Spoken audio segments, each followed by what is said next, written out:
could be wrong? I don't know. You just look stressed. Look like you're thinking about something. I ain't been here 3 minutes. How could I look stressed? There's just days you come in that you look relaxed, and there's days you look stressed. I'm sorry. If I'm wrong, I'm wrong. I'm just asking. It's your buddy being worried about his buddy.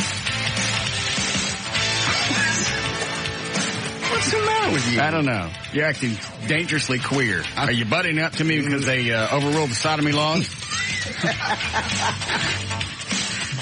Buddy, you figure me out. You look like you need a neck massage. I don't need no neck massage. You look a little tense. I ain't tense.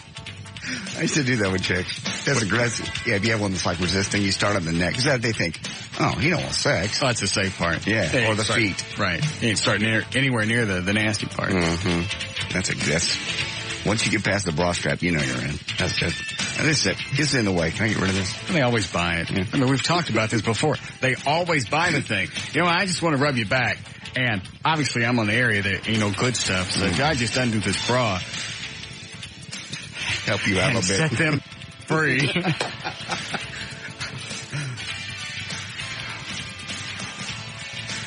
I do have stuff on my mind. Okay. How can you tell that just by me walking in? I've known you for 25 years. I just get an email from Trey. I think we got problems at the parade. What? All of a sudden we have a problem with a lot we're supposed to meet at American Airlines. Mm-hmm. Well, why? And then the fingers start flying. Okay. It's everybody else's fault. I don't care whose fault it is. Anybody screws up this parade, and I'll find some legal way to have you killed. Is he on channel 14 now? Should be. Are you there? Or do we change channels? Because the ones we're going to use for the parade go up to 22, but these only go up to 14. So we're all done on 14 now. Well, just changed. No, it doesn't matter. Oh. So everybody's on the same channel. Oh, we got a bunch of these. Trust me, we got a bunch of them. All right. How many of these we got? 7. Okay, so everybody can talk. Get in here! So everybody can talk to each other. Correct. All right.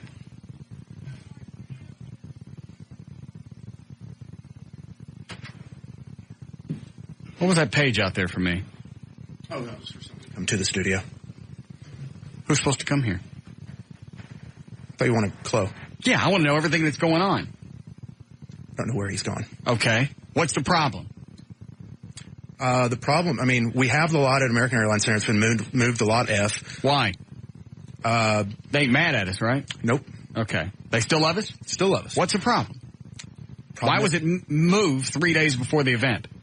Because there was nothing in writing with American Airlines Center that we had Lot C. I thought we had everything in writing and ready to go. I did too. Okay. Who's in charge of American Airlines? Chloe. Okay. I'd like to see him. But we have a lot. We have a lot. And that's handled. I am making sure of it. Is there any chance that's going to go? No. Okay. When did you find out they changed the lights? About 11:45 today. Who'd you find out from? Chloe. What did he say? He said, got sort of emergency. American Airlines Center has booked something out in Lot C, so they're moving us to Lot F. But no big deal. We'll just put a car there and put a sign that says, move to Lot F. There he is. You come in here. Uh-oh. What happened with American Airlines? Okay. Let me start from the beginning. Did you have anything in writing? What's that? Did you heard me? No, I didn't have anything in writing. Did he tell you he had something in writing? Yes. I had it. Here's what I had. Here's what happened. Yes. I did this just like last year. Yes. Okay. We did not have anything in writing last year. Yes. Did he say we had something in writing? Oh, you're in so much trouble. Go ahead. I had a confirmation is what it was. It's like, okay. Hey, said, called up. I said, hey, American Airlines Center, we want to do this event just like Who did you talk to there? Did you talk to whoever answered the phone? No, marketing director, Christy. Okay. And she said, and I said, hey, we want to love Christy. We do. Yes, love Christy. She's great. She's awesome. Yes, she is. You're the one that's in the crapper. So anyway, I said, hey, we want to have the policeman and fireman parade just like we did last year on June 28th. Mm-hmm. Fine. She goes, hey, no problem. Sounds great. Call parking services. Larry, which we dealt with last year. Yeah. And I said, hey, we want to have the policeman and fireman parade again this year. He goes, hey, no problem. You get all this in writing. What's that? None of it in writing. None of it in writing. Okay. Go ahead. You realize if anything happens on this parade, bad things are going to happen. No. Okay. Well, yeah, let me continue. You understand that, right? Yes. Okay. Yes. Okay. Just because everybody knows that I'm not kidding with this. If anything doesn't happen exactly the way it's planned, I'm going to come unglued. Okay. I understand. Okay. I understand. Okay. Now, what was the whole thing about having the stage walk through the night before last, and you didn't want to go out there? Well, I didn't say I didn't want to go out there. Who said that? What was the story? I was told closer we didn't need to walk.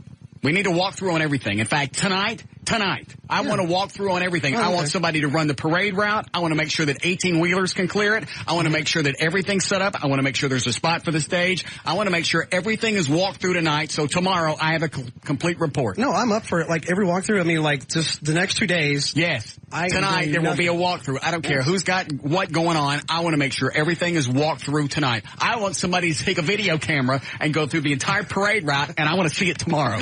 Okay. All right. Well, let me tell the rest of the story. Is it a good one? No, not necessarily. Just the point is, it's lot F now. Okay? Yes. It's lot F. I don't like lots changing 3 days before this event. Okay. The reason why it changed, we changed is because you didn't have it in writing. You know, we changed. That's what it was. They said, hey, I want to use the lot just like we did last year. Yes. Fine. Lot H. Okay. Okay. All I need is a certificate of insurance to secure it. Right. Do we have that? Yes. Where is that? Yes. Where is it? I've got it. Where is it? I'll go get it in a minute. What does it look like? It's a little sheet of paper. What does it say on it? Certificate of insurance. Where'd it come from? It came from our legal department. So I said, hey, send that over. How much insurance do we have? I'll have to read and see. It's all the legal limits. You ain't never seen it. No, I swear to God, I'll go get it right now. Okay. Get it right now. Anyway. Do you smell a stinky? Mm-hmm. Okay. We switched lots right in the middle of it all because we decided that the lot that we had last year is not big enough. When we switched, about 3 or 4 weeks out? Yeah.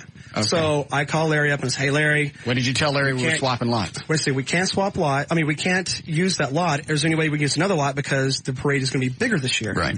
He goes, hey, no problem. He goes, just use lot C. And perfect. And then he sent it over in writing. Lot C is yours. And so on the certificate, nowhere does it say what particular lot. It just says parking lot. Okay? All right. So what do they have going on there Saturday? It's some in that particular lot that we said we're going to be at after we switched. Yes. It's some sort of hoop it up or something like that. Okay. So I had to make some amendments on the certificate of insurance this week to add some more people on to make sure that everything is covered. So I sent the additional information over. Guess what we're going to do tonight after the show? A meeting. And when I sent it over, I don't want to hear anymore. Yeah. Is everything covered today? Yeah, everything's covered today. Yes, everything's covered. So, and I've got the date and everything. You want me to run the certificate of insurance to you right now? I'd love to see it. Okay. And I don't want it to come back still wet. No. I'll get it right now. Actually, there's been a few amendments. I've been working on the last couple of days. I'll show you the ones from yesterday, one from today. Yes. I'll just bring me everything right now. Okay. I want to see it right now. The lovely club from our promotions department. That's very nice. Is he gone? Mm-hmm. Kill him. Is this thing getting screwed up? American Airlines Center is one detail that I did not look over, and it is obviously a mistake I made. You're going to take responsibility for it? No. Oh, damn. I asked a month ago if everything was in writing, done with American Airlines Center. And they said yes. Yes. Okay. But we find out today it's not. We have a lot. And regardless of what's going on, we still meet at American Airlines. Still meet at American Airlines. And it's not like when they show up for the parade, they can't see the big clump of cars. Yes. Okay. And actually the lot we ended up with is bigger, so, everything's good.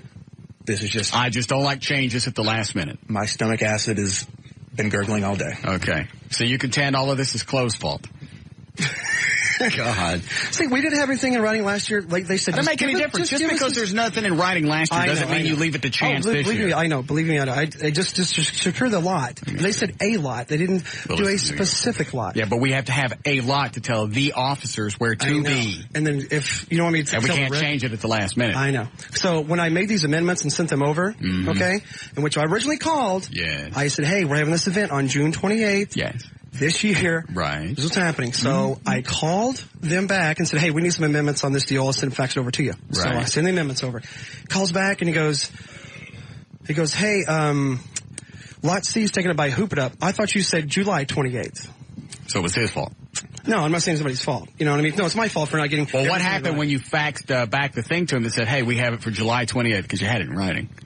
No, it was June 28th. Whatever. Oh, okay, I know what you're saying. But, you know, we have Lot F. He's apologized. He goes, I'm sorry, I thought it was July 28th. What if we show up Saturday in Lot F, and there's some kind of Japanese circus or something? Like I said, he apologized. He's insured us. We're going to have that. What if they're having a bunch of Japs there doing something? Circus of the SARS. What if something weird's going on? No, he's emailing or faxing me something right now. Circus of the SARS. That's good. Thank you. No, he's faxing me some stuff right now. I'll run in as soon as I get it and say, here you go. Here's the confirmation for Lot F. Mm-hmm. It's a couple hundred feet away from Lot C. The parade route is the same. And as soon as we get off the air, we'll have our little meeting. Yes. And we'll do a complete walkthrough. I don't care if it takes until tomorrow morning at 3 a.m. I want everything to be perfect for the parade. Good. Let's see. 1/1/2003, 1/1/2004. Okay, the policy's in effect. Each occurrence, 5 million. Is that right? Am I reading this right? Should be. 5 million, 15 million for a general aggregate, and 5 million. Okay. Just we're pulling into a parking lot, I'd say we're covered, yes. All right. Hang on to that. Then we'll have a nice little meeting after the show. It'll be fun. You've done a fine job. Okay. I look forward to the meeting. Good. No, you won't. Am I being a little facetious? Yes. It's okay. I wouldn't worry about it. Okay. Alrighty. I mean me. If I were you, I would worry about it. Okay. If a stage isn't in the right place, if there's no PA in the right place, if they can't hear me, if it doesn't all follow through because we didn't walk through it, I will come unglued. No. Everything will be perfect. We'll do the walkthrough tonight. Everything will be perfect. Okay? Okay. Love you. Love you too. See you later. There you go. It's Flo from the promotions department. Yes. And down the hall. The door's closed. Kill him. Do you feel comfortable everything's handled? Spin is doing another walkthrough tomorrow at American Airlines Center, Lot F. Instead of did a walkthrough yesterday, Lot C. Right. Doing another one tomorrow, Lot F. Then he is going out to Grand Prairie, doing a walkthrough, and I am going to tell him exactly where the stage is set. It will be set wherever you want the stage to be set is where it will be set. Perfect. We will be doing a walkthrough on everything as far as stage, PA. This is that great big portable stage we have? Yes. Great. PA at both places. PA is going to be set up at American Airlines Center. Mm-hmm. It will then be taken down. They will move it. Spin will move it himself and make sure it is set up. Plenty of time for you to give your speech. Okay. What about the bagpipe guys? Will they be there? They will be there. How many of them? A couple? Two? Actually, maybe a solo bagpiper. How come just one? Amazing Grace sucks with just one bagpiper. Yeah, you got to have that swell. Yeah. How come it's just him? He said one of them was doing a wedding, another one had hand surgery. Are there any other bagpipe groups? I can find out. Good. I mean, these are nice guys. We've used them before, but I want a few. Okay. I want that nice swell to it. Okay. One doesn't work. Mm-hmm. I will get you more than one. That'll be great. You've done a fine job. Ray Trenholm, producer of the Russ Martin Show. Goodbye. Thank you. As he goes back to his office. Mm-hmm. And the door closes. Mm-hmm. Kill him. You can't kill everybody. Did you see Eddie's face? Yeah. Like that dog looked like, why? I know. I'm sorry, Eddie. That was just the last email before I left the house coming in. There's a problem with American Airlines. No, there's not. Unless you mean out of DFW. You better not mean the AA Center where this parade's starting. Yes. 2 or 3 days before the event's not when I need to find this out. So, sounds like everything's handled now. It does. It's all set. We have a nice little meeting. What time is your appearance tonight with Terry Weigel? 8 o'clock. Okay. Then I'll have to miss part of it. Okay. What time is she coming in today? 5? I don't know if I can wait that long. So, for what? For her to come in. Okay. Oh, you know she's going to squeeze it. I know. I want to kind of leave when she comes in. Sure. Thank you. I need to get somebody to take pictures. Don't look at me. I don't want you in here. I mean, like a chick, like we did last time. Oh. And then that way, if she wants to participate, like it happened last time. Right. And Terry got involved. I know. You sent me the pictures. If the chick wants to do that too. Well, we had a studio audience last time, though. Mm. Who else we got in the building? The producer of the Dan and Tasso show, whatever her name is. You like her? Yeah. What's her name? Lindsay? Yeah, Lindsay. Why don't you ask Lindsay if she wants to come out and take some naked pictures? Me and Terry Weigel. I'll call her right now and see. What about Michelle, who's running around the building? Yes, Michelle's good. For the new local sales manager. Big cans. Yeah. Mm-hmm. I'm horny. The promotions chick. Which one? The one from Wild. One next door? Yeah. Yeah, she's a little cutie. Mm-hmm. Yeah. See, I've abstained from abusing myself over the last couple of days, knowing that Terry was coming in. They're all built up. Yeah. Great. Yes. That's too much information. Thank you. Lots Sending me pictures of it on the internet, and now I know they're all backed up. Lots of goo. Good. All right. God. Ready to start with news? If you like. Okay. Thank you. All right. 328. JD Ryan's on Live. No fire. Thank you, Russ. Brought to us by Joy Internet and by Expedia.com. You gotta push the button. Is this every day? Yes. Joy.net. Quality internet for $6.95 a month. It's fast, reliable, and secure. Internet with no advertising, just clean, straightforward service. Go to www.getjoi.net. Expedia.com. Making it easy to find the trip you're looking for. Expedia.com. Don't just travel right. We can't keep running two spots right there. I agree. Never used to do this before, but what if Eddie reload those? Because all we have to do is for the computer to show that it aired. yes. Okay? Mm-hmm. But if we do it like this. Okay. Hold on. You got it on 1 and 2? I'm going to need the news sounder again. Drop them down to 2 and 3. Put the news sounder in. There you go. Okay. We'll try it like this. All right. 328. JD Ryan's on Live 105. And it's brought to us by Joy Internet and by Expedia.com. Expedia.com. Making it easy to find the trip you're looking for. Expedia.com. Don't just travel right service. Go to www.getjoi.net. And by the Platinum Club, Northwest Highway, just west of 35. I'll be there tonight from 8 until 10. Terry Weigel coming in here. Then she performs 3 shows nightly starting tonight, going through the weekend. Here we go, June 26th. I like that. That works well. Yeah. June 26th. You got to have stereo to know what we're doing. 2003. Chris O'Donnell turns 33 today. Chris Isaac is 47. Billy Davis Jr. from the Fifth Dimension is 63.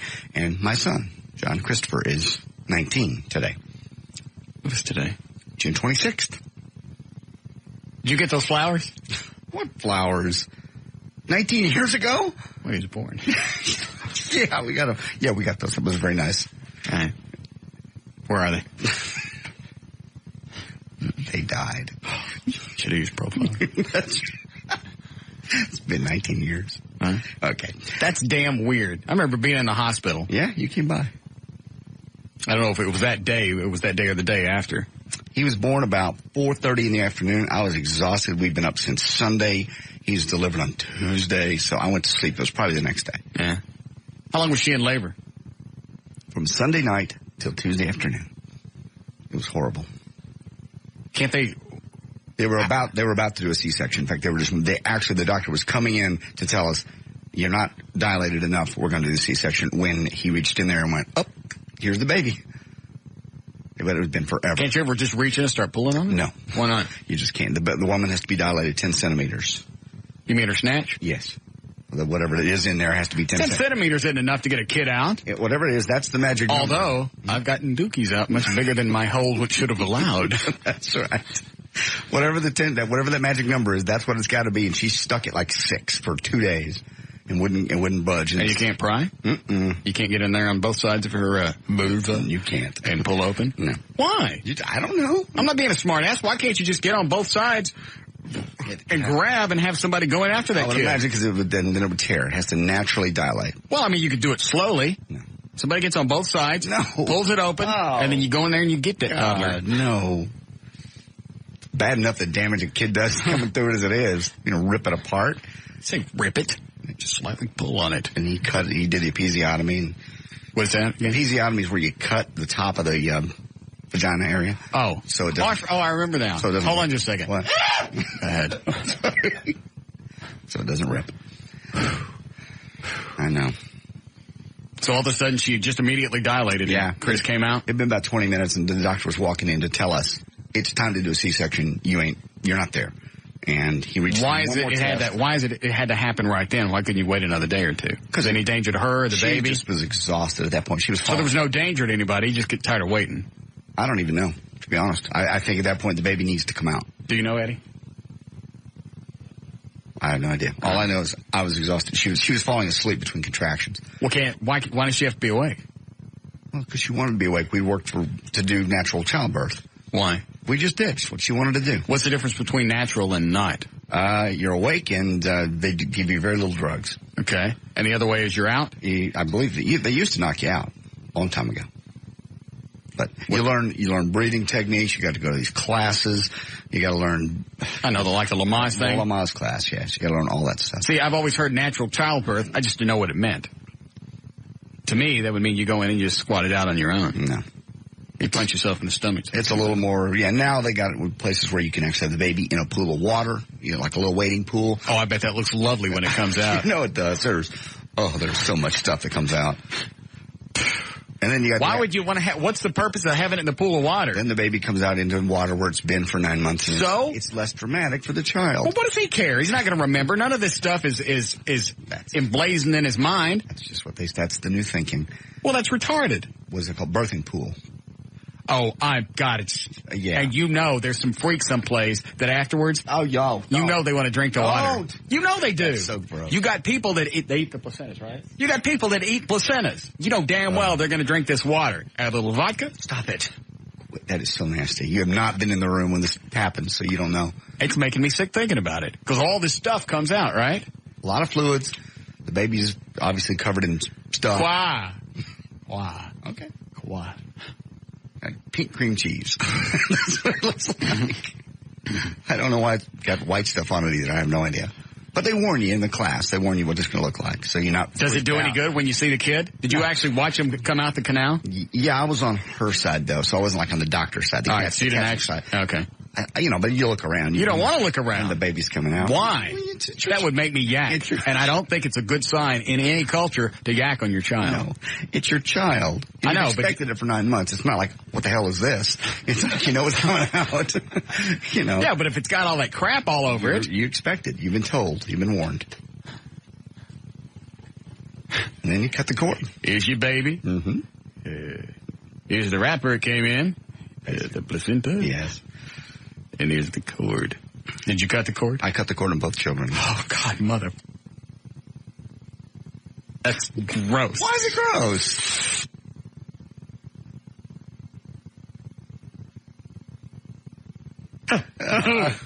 No.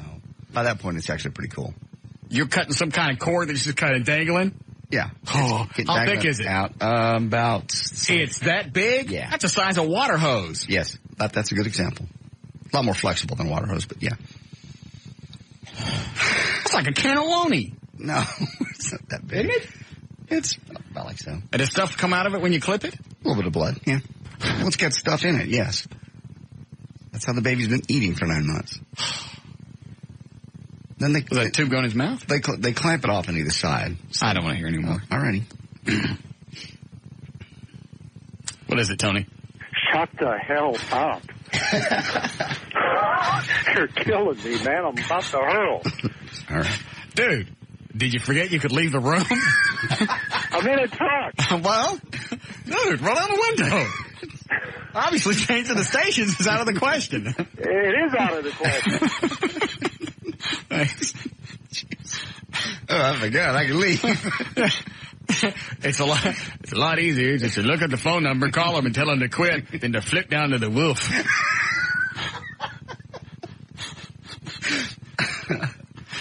I don't understand. Why can't you just, I'm not being a smart ass.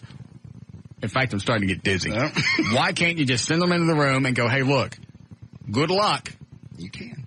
I'll be back. You can. But she chose to me as her coach. I was her coach, and I need to be there. Do any husbands just leave them in there and say, you know what? Yeah. I'm going out for a frap. Well, in the old days, that was very common. Nowadays, it's much more common for the That would come back into vogue if it were me. If I was having a baby, I'd leave her in there with a doctor. Good luck. Mm-hmm. Possibly leave her with, a Game Boy, and I'll come back. Well, in the old days, like I said, the old picture of the doctor coming out going, congratulations, it's a boy. And that's exactly the way it should be. Up the cigars or whatever. Eddie, were you in there? On 2 of the 4. 2 of the 4. See? The first one I didn't go. Why not? I fell asleep. Okay. They didn't want to wake me up. My mom went. And then the second one I went in and got sick because it was just nasty. Yeah, it's got to be nasty if it's going to make Eddie yak. I'm not saying it wasn't nasty. It's like looking into a meat tunnel with just stuff hanging out. Okay. I mean, it's just like this big hole. Bringing back memories. Thank you. With like an octopus hanging out. It was just nasty. And they don't tell you that. No. So really, that whole thing about not having sex for the next 6 weeks, not a problem. You don't want because you're not supposed to. You're not supposed to have sex for the first 6 weeks. But who wants to? Ew. I mean, wants to do it ever again. I'm not sure our sex life was ever the same. How could it be? That's why I'm saying, why would you want to go in there and see this happen? Because it's going to take that area that you used to look at as being the object of all sexual fantasies. Correct. That one thing of which you wouldn't mind putting your face up against. Right. Now, your kid came out it. I know. I never want to see that. It really does change things. So why did you go? Because she wanted me to be there. They're my kids. I wanted to see them born. Why? Because I wanted to be there. I was first, other than the doctor, the first person on the planet to hold both my kids. Okay, so that's a very special and the big moment. deal is what? It's just a wonderful moment. So you're saying holding your kids later meant nothing? No, of course not. Okay, then. But holding them then was very special. I held them before their mother did. Well, actually, she carried them around for 9 months, but I'm in my arms. I got it. It's wonderful. I cried. It was really great. Both kids? Mm-hmm. Because you knew you couldn't have a boat. Pretty much. Yeah. I'll call you Little Leavenrude. Never thought of that. I called my first kid Chris, like Chris Kraft. Who knows? I don't know. All right, let me see what's on the phone here. See, another reason I can't have kids. Mm-hmm. I don't want to see it. And the mother's going to expect you to be in there. These days, yes. Hi, Dan. Hey, what's up? Yeah. Hey, JD, man, I also kept the umbilical cord on my kid. And did the doctor play that little trick on you? No, which one? The one where the blood squirts all over your face? No. How do you do that? That really happened. He didn't warn me. I mean, it went everywhere. No. It was really gross. Did they clamp it off on either side first? He did, and then he started laughing after it squirted all over me. Well, I don't think that was I wasn't even wearing a mask or anything. It got all over my lips. What are you doing in there without a mask on? What did you have this baby? He just didn't make me wear a mask. I don't know. Dr. Rip Taylor said I could do whatever I wanted. And then confetti came matter punani. No, I had to be in full scrubs and the little booties and the hat and the mask and everything.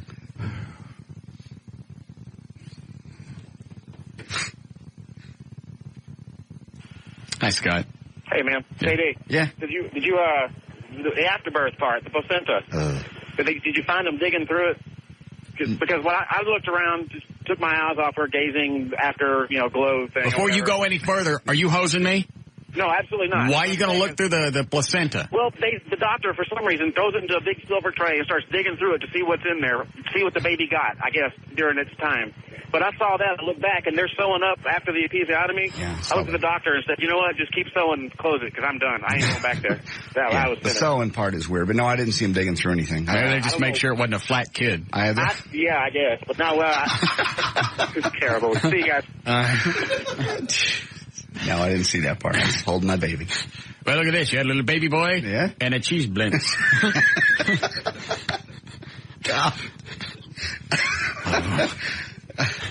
Yeah, it's quite an experience. But because you're caught up in the moment, I don't think there's any moment, I don't care how much I love somebody or how magical it is to watch a life come into this world. I don't think watching it come out covered in jelly and cheese is going to be magical to me. It really is. And it's hard to explain, I know, but it is. The sew-up part was nasty. Why'd you watch that? Watch them cut. Well, I'm just standing there. Now the baby's gone. They take the baby from us because they go weigh it and they go check on it and all that stuff. They said, we'll be back. And then I've got nothing else to do. I can't leave her. So I'm standing there. And he starts sewing. It's just boo. And I'm with him. Well, she's still numb right in that area. Oh, he gives her a little local. But it's just like I'm with him. It's like, dude, just keep sewing. See? How long before you guys had sex again? We were in a unique situation. I think it was like, a lot of women have sex right up until the baby, like within weeks. Okay, well, all right, so let's stop 6-7 months before. Maybe five months before. Okay, 5 months before Chris was born. And then, all right, so it's 5 months there.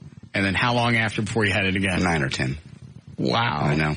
No wonder you're banging neighbors. Okay, hey. That wasn't when I had children. That was later. I did not cheat. My mistake. I did not cheat on her. Certainly don't let me question your morality. I did not cheat on my wife during that time. So it was over a year. That's as close as I ever came, though. Really? What happened? About what? Well, you said you came close. Oh, there was a chick at the radio station we worked at, KAFM. Yeah? Which one was it? Just say the first name. I don't want to say it. Well, tell me. Shelley who? I quit it. She's still here? This market? Quit it. What did she do it there? We were out running. She's in sales assistant. Okay. And what happened? Nothing. We were out. Well, obviously something happened. We were out running around, and I thought you were actually with us that day, but we're not. No, I wasn't. Okay. Don't drag me into this. Somebody else. We were out running. You know, we would run, have fun, we do stuff because we were all doing nights, and we all went to eat something or something or other, and Touchy came to Feely, and I went, stop. Well, what happened? Did you touch her? No, she just started touching me. She grabbed it? Yeah. She grabbed it? Yeah. All of it? Yeah. Wow. I know. She finished? No. Oh. I stopped. She grabbed it in your pants? I had on shorts. Oh, she grabbed it your pants? Yes. She actually touched it? Yes. Oh, that's cheating. That's not cheating. It is. You let somebody grab your yang-yang. I stopped her before anything happened. How long? It wasn't very long, really. I realized that's not where I needed, even though I was tempted. I mean, you go 9 months at this point, you're like, he ain't never coming back. And then it is slowly. Play with her cans? And then, how many years has this been? Yeah, I did. I didn't say it. You cheated. I didn't cheat. You cheated while your children were growing up. I did not. Oh, my God. Oh, please. You are not pointing a finger at me of morality. I'm not the one running around having sex with people right after I birthed some kids. I didn't birth them. She did. I didn't have sex with anybody. I stopped. I remember that. You used to run around in those little gym shorts all the time. Yeah. Because you were jogging a lot. Right.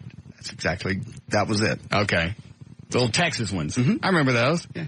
How long she squeezed it? I don't remember. No, yes, you do. It wasn't very long. It was long enough to... And I said, if this continues, bad things will happen. This needs to stop. And that was the last. That was it. You honest to God didn't finish? Swear to God. Hand them both my kids. Swear. Didn't. No. I stopped. You play with her cans? Just touched.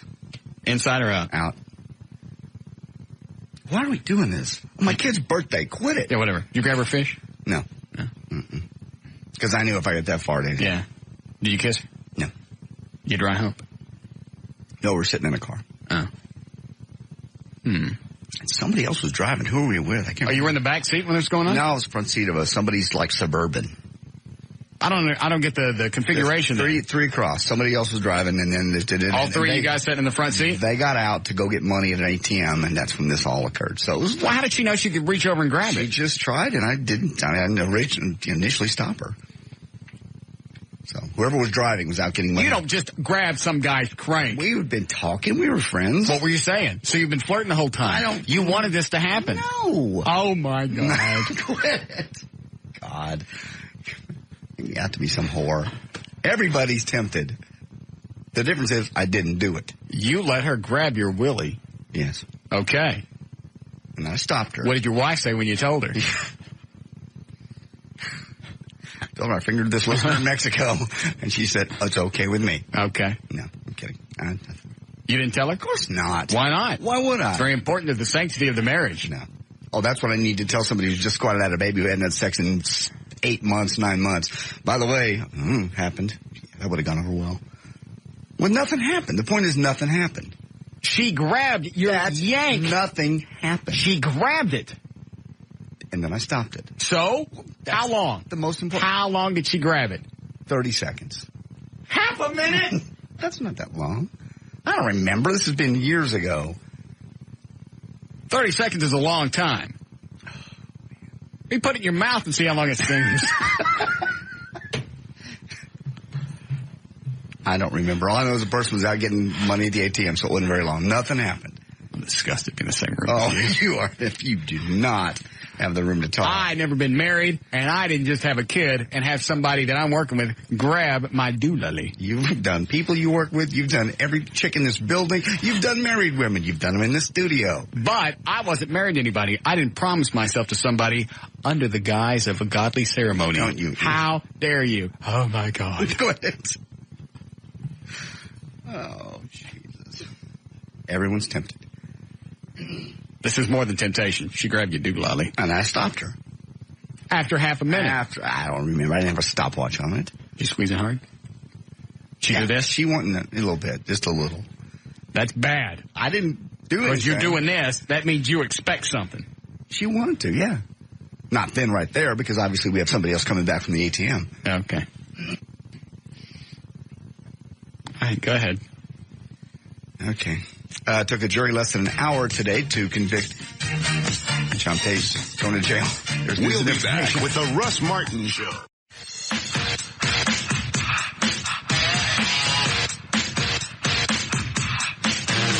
So now they really want a job here. Seriously. The Jerry and the V-Man guy. Yes. They said they'd do anything. I don't have any opening, I realize. And I certainly don't want any more people working on this show. You get too many, it gets too weird. I'll do anything. Did he call you or email you? Email me. Tell him I'll take years of fraternity hazing, whatever he wants. We already got somebody to do that. I wrote him back and I went, good luck. Call Russ. You ask him. Go ahead. He's big on people starting off at the top. He loves that. It's the fact that nobody wants to go through the crap. Mm-mm. Then you get spoiled. Like if you just started a station this size, sure. And then a really good job may open up in Tyler.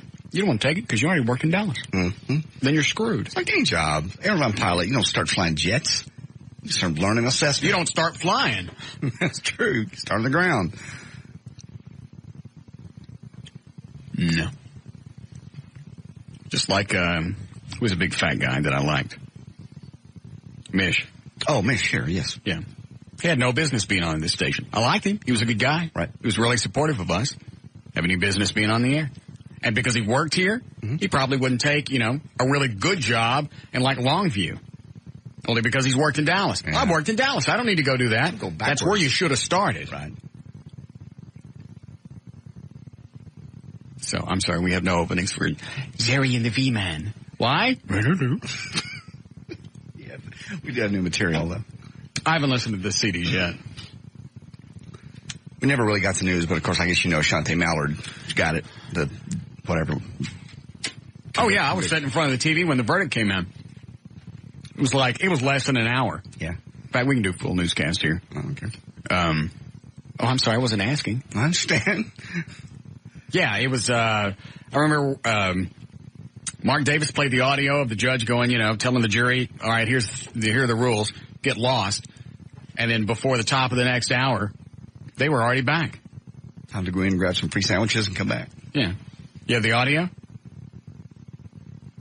You don't have the audio of this verdict? Yes. It's just not here right now.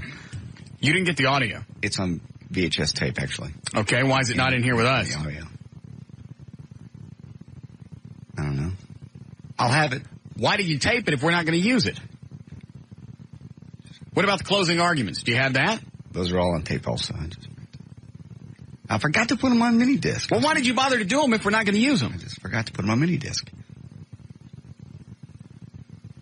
I'm surrounded. No, you're not. Yes, I am. No. We'll have them later when... All right, fine. Go ahead with your dopey newscast. Okay. Yes, I did hear. They got her on both counts, guilty of tampering with evidence and guilty of murder. Right. Good. I believe they're doing the sentencing phase right now. Right. She looked down silently and cried as the judge read the verdict. It took the jurors 50 minutes to make their decision. There was a poll on Channel 5 or the NBC5 website. Right. Do you think she got the right sentence?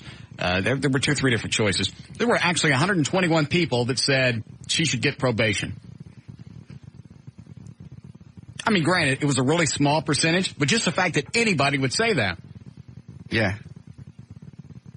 It's like the Supreme Court ruling today on sodomy laws in Texas. Yeah, I have that too. There were 3 of them that said, no, it needs to be upheld. Why would any person give a rat's ass what goes on in a homo's house? How does that affect me if some guy decides to give it to another guy in the tutor? It doesn't. How does that affect society? How does that transcend back to anything that's going on? Does it change my morals? Am I so insecure with my morals that I'm worried about somebody getting an ass someplace? No, they feel like they must uphold the Christian right. That's not their job. That's God's job. I don't recall God putting them in charge. You're just down here to watch over stuff until he comes back and stomps us flat. I'm sorry, I'm crisscrossing stories. No problem. Move from your Shante Mallet to the next one. Police investigating the murder of a well-known Fort Worth funeral director, Gregory Spencer, who was found dead Wednesday at an Arlington hotel. Authorities say they have no motive. They do have a suspect. They do not have a suspect, rather. A maid found Spencer's body around noon at the Days Inn, the corner of Cooper and Pleasant Ridge Road in Arlington. Robbery, of course, is the possible motive. They said he checked in. He had a wad of cash, along with his suspect. What was he doing in a hotel? I don't know. It was right down the street from his house. Why didn't it make any sense? Why didn't he go home? I'm sure we'll find that out later. So he's in a hotel with a wad of cash? Yes. I'm sure it's something totally innocuous. Probably. Along with the suspect, police also searching for his missing vehicle, a 4-door navy blue 1999 Mercedes with Texas plate S57MVG. It's down the road from his house. Wad of cash. Wad of cash in the hotel. Which hotel was it? This was the Days Inn. Yeah, Days Inn at the corner of Cooper and Pleasant Ridge Road in Arlington. Very nice one. Been there many times. The hotel is located not far from Spencer's home. You don't know. Maybe his wife and him were having a fight. He wanted to get away. Why do you have the big wad of cash? I don't know. What was his name? Spencer Gregory. Well-known funeral director and preacher. I'll see if I can work up a eulogy later. Oh, no. Oh, no. People fed up with unwanted telemarketing can sign up Friday for a national do-not-call list that will block many sales calls. The Federal Trade Commission said today it's going to launch the service for free. Consumers will be able to sign up on a website by providing the phone number they want protected and an email address so they can receive a confirmation message. The only identifying information kept will be the phone number. U.S. Supreme Court struck down laws in Texas, we just talked about this, and in 12 other states that criminalize sex between adults of the same gender, a decision that will have widespread effect on issues of personal privacy as well as gay rights. Justice Anthony Kennedy said the gays are, quote, entitled to respect for their private lives, unquote, and the government cannot demean their existence or control their destiny by making their private sexual conduct a crime. I can't believe we waste time on stuff like this. I agree, but it's got to be changed. They got to vote on it to make the change. I know, but this law came down back in the 80s. Right. You would think something like that would have happened, back in the 1800s or whatever, where you go, hey, cowboys don't do it in ass. But the fact that this shit came along less than 20 years ago, like, what the hell? Why are we wasting our time with this stuff? Somebody wants to go someplace and do something, whether 2 chicks want to bang clams. Does this apply to chicks too? Yes. Same gender. So clam banging's against the law. By definition, I'll have to look up what the word sodomy means. Well, I think sodomy means getting in a toot. Okay. I don't know. At one point, I thought it was anything other than just normal sex, which would be oral, which would be... Let me look up sodomy momentarily. Okay. Continue with your analysis while I look this up. Analysis? That was the end of the story. Dictionary. I spelled dictionary wrong. Hold on. One moment. Sandra Day O'Connor. Sodomy. All joining the majority against the Texas law in a conjunction concurring opinion, also defended the court's ruling in a past sodomy case, leaving a majority of 5-4 to strike down the other states' laws. So. Sodomy, any of various forms of sexual intercourse held to be unnatural or abnormal, especially anal intercourse or bestiality. Okay. There you go. So actually, I guess there has to be some type of penetration. Sounds like oral. Otherwise, just bumping clams don't work. I guess not. But I'm sure in many cultures, oral is considered abnormal. Mm-hmm. I don't know if it's called. I don't know. Is it sodomy? Okay. I don't get it. Just because something's going on in somebody's house and it's weird, does that mean I can't have a chick over with a strap on? Yes. Well, you can now, but before. Yeah. How does that change anything? I don't know. Should you be out worrying about drug dealers, meth labs, Dan Lewis getting another show? There are a lot more dangerous things running around than somebody getting in the toot-toot. I agree. It extends to the same thing with guys paying for sex. Who gets hurt? Nobody. Especially if it's regulated and monitored. I don't care if it's regulated or monitored at all. I couldn't give a rat's ass. And tax it, then the state benefits. Just my rule of thumb is, and I'm sure there's some, variances on this. If somebody's going to do something and it's going to hurt them, but it's not going to hurt me and it's not going to affect me in any way, do it. Shove needles in your arm, shove them in your cornea. I don't care. You want to get weird things in your toot-toot? Yeah. Go after it. Just as long as you can keep it in your own home and away from me and it doesn't affect me, that's great. And as long as it doesn't affect society and somehow and come back to me, that's great. And if you're not hurting somebody else, go ahead. In fact, there was, hang on, I printed it out earlier. Some senator.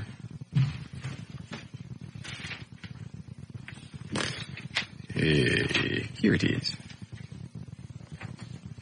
Senator Rick, how do you say his last name, Eddie? Is it Santorum? Yes. You know what I'm talking about? Yeah. All right. Here's a section of the Associated Press interview taped April 7th with Senator Rick Santorum regarding this whole stuff. Okay. Listen how absurd this is. This is a guy that's a senator, elected to office. Correct. If you make the case that if you could do whatever you want to, as long as it's in the privacy of your own home, this, quote-unquote, right to privacy, then why be surprised that people are doing things that are deviant within their own home? If you say there's no deviant as long as it's private, as long as it's consensual, then you don't be surprised what you get. You're going to get a lot of things that you're sending signals that as long as you do it privately and consensually, we don't really care what you do. Okay? Right now he's being facetious. Mm-hmm. But really, that's absolutely, if it's consensual, what do I care? What kind of damage? If you're going to do damage to your body and you want to, fine. Don't let it cost me any money. Don't let it affect me. Don't let it hurt anybody.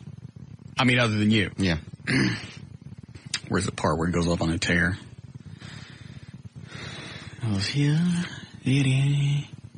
it is. Mm-hmm. This is the Tardo part.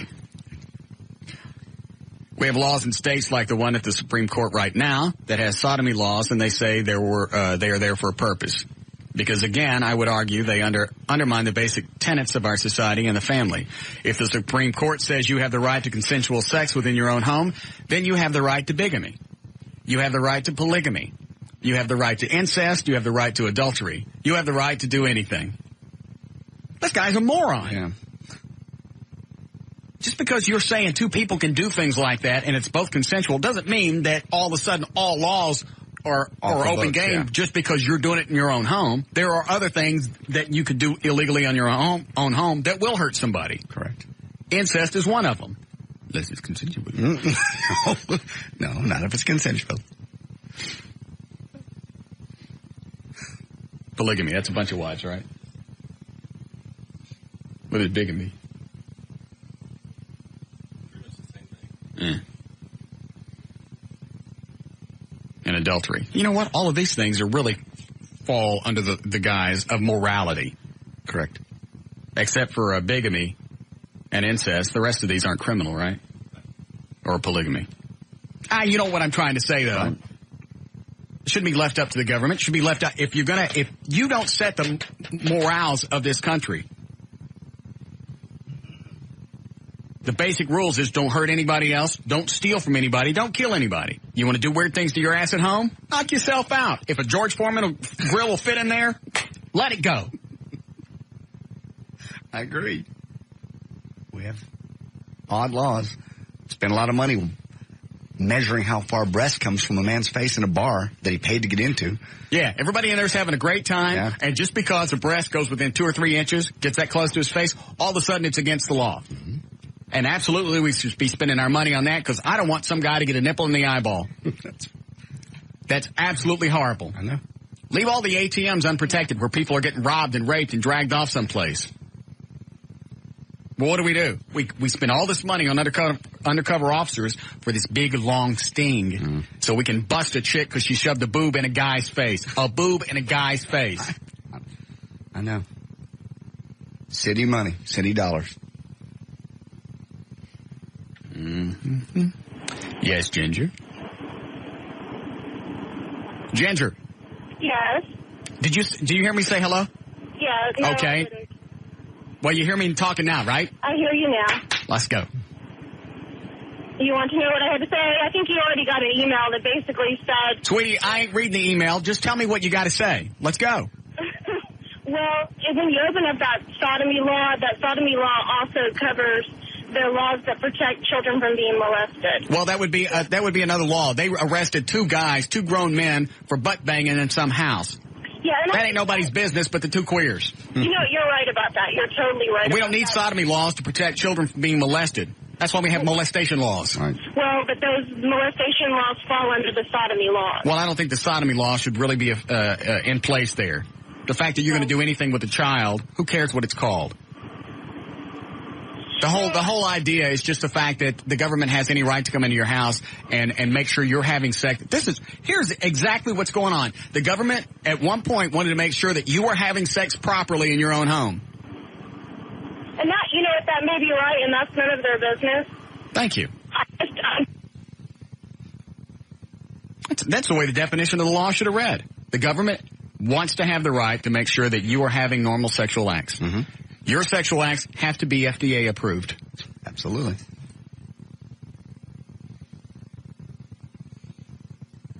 I got nothing else to say. Okie dokie. Well, we hear tragic stories of young children being left alone in hot cars with the windows rolled up.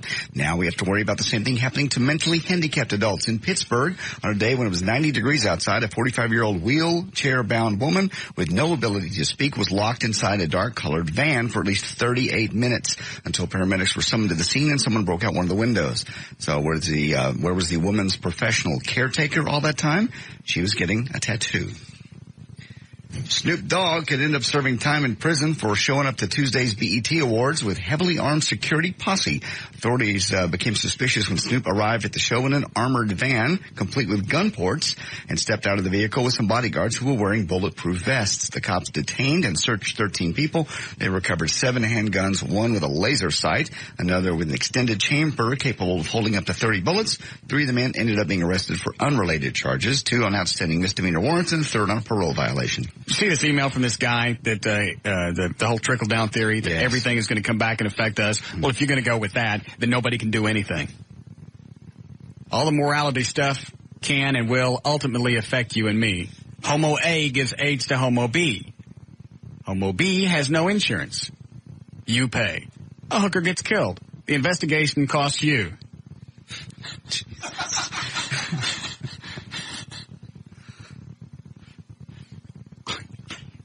I know. The email is a perfect example of why we got a call screener.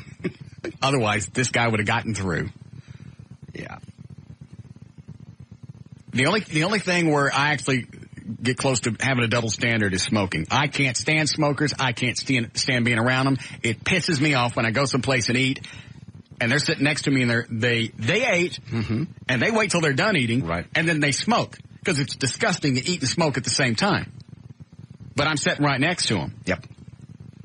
I know. I don't like it, but I knew that chance was going to happen when I went into that restaurant. The fact that Dallas banned all smoking, I'm probably more apt to eat in Dallas. I don't think it's right. I think the government should say, all right, this is a public place. This is a government or city place. We're going to say no smoking. I'm all right with that because there are certain places I have to go and I don't want to be around smoke. And they can make the rules in city places. Right. But if you tell somebody who's opened up a restaurant, hey, all of a sudden you can't have smokers in there, that's absurd. That's none of your business. That's a business that I set up on the premise that I can have smokers in here. And all of a sudden you're changing the rules. How's that going to affect me and all the money that I invested and all the people that invested into me and so on and all the people I deal with? What if I go under because you limited smoking? Hold on. Here comes Trey. I bet he has something very, very important to tell us. Okay. Yes. What is it? The prosecutor's closing argument in the Shante Mallard case. Where'd you get that? I just dumped it to a mini disc. Oh. Thank you, Trey. Did you tape it or did Trey tape it? Trey taped it. Oh, he did? Yes. Good boy. I'll get the defense. Which side is this? Prosecutor's closing argument. All right. Go treat yourself. You can have a tug during the show on a bottle of Jack. Cut one? Cut one. Okay. You have something else? No. Okay. Christy Jack, the prosecutor there, Shante Mallard, she is the defendant you see on the right-hand side. This don't sound like the closing arguments. No, it's maybe leading up to it. Why don't I have that? I don't know. He was this close to having done something good. I know. I was pulling for him. Of your screen there, we will be checking in with this story to bring you any developments that should... He told me cut one, right? Come available to us. In fact, let's go ahead and listen in right now to see what that prosecutor is saying. It's her word. Look at what it says. Look at her words. Look at the choices. Count the number of times she uses the word sorry. The number of times she uses the word scared. Yeah. Never say you're sorry, because that implies guilt. Yes. You can say something like, I'm sorry this happened to you. I'm sorry this incident occurred, but never just say, I'm sorry, because they'll turn that on you. These are wide open. Yeah. This prosecutor, is that blonde-headed chick? Yes. She's kind of cute. Mm-hmm. Mm-hmm. How long before they lift the gag order? Should be immediate, shouldn't it? I don't know. Maybe after the sentencing. Maybe. All right. The number of times she uses the word terrified. And counsel for the defense in opening statement said 31 minutes. Detective Owens had 31 minutes with the defendant. So this statement wasn't 31 minutes in the making. This statement was 4 months in the making. She had 4 months to contrive what she was going to say to the police. And look at what she said. Counsel wants you to believe that she was panicked, that she was so upset, that she was crying. Well, amidst her tears, she found the ability. I bet she wasn't crying those 4 months where she thought she got off. No. Everything's free and clear. Dump the body. Yeah, dump the body, burnt the stuff. No way for me to get caught. I think I'll open my big fat mouth. Mm-hmm. Wherewithal, the presence of mind to lie to the police. She lied about being at T's house and coming home from there. She lied about the number of drinks she'd had. She lied about smoking pot. I don't care about all the lies. What the hell does this have to do with it? Chick ran into a guy, flies through the windshield, takes him home, lets him die in the garage. What do I care what she was on? She did it. I know. She admitted she did it. They just want this their last shot. They just want to make sure all the facts are fresh in everybody's mind when they go to make a decision. And she lied about taking ecstasy because she said someone put something in her drink. That happened to me. It did. It didn't. No. Nobody slipped anything in your drink or hers. She minimized her involvement. She put herself in the best light. And what else do you know? She lied about who helped her move the body because she said someone simply named Vaughn. This is a man Miss Mallard had a relationship with. This is a man Miss Mallard was intimate with. This is a man Miss Mallard knew his last name. She's making me hot. It's that little hot blonde bodies walking around there, getting all worked up. Once again, Miss Mallard was in the driver's seat. And if this is her version of the best life, doesn't it speak volumes? Because in this statement, the least of what she admits is that Mr. Biggs was still moaning. You know what they should have done just to drive all this home? Probably wouldn't have had to have the prosecution say anything. Just have the car, take a mannequin, shove it through a windshield, show them the position that body stayed in there until he was dead. Just let them look at that. Cover it with the blood, whatever you need to make it real. Let them look at that and just say, you know what, we rest. Yeah. You look at that and know that that man sat in there and begged for his life, go get me some help for however long he was alive. All you'd have to do is look at that and go, let her, hook her up now. Yeah. Somebody go get a battery out of the car. We'll fry the bitch right here while she's sitting here. Put them on her nipples. No, it won't. I don't know. I just driving around. This thing come through my windshield. It looked like Roger Rabbit. I shot out, made this ooga horn sound. I figured, you know, that the birds around his head would go away and he'd get out. Yeah, I was doing the cartoon? Yeah. Maybe I got a bad one. I had to hit a homeless Roger Rabbit.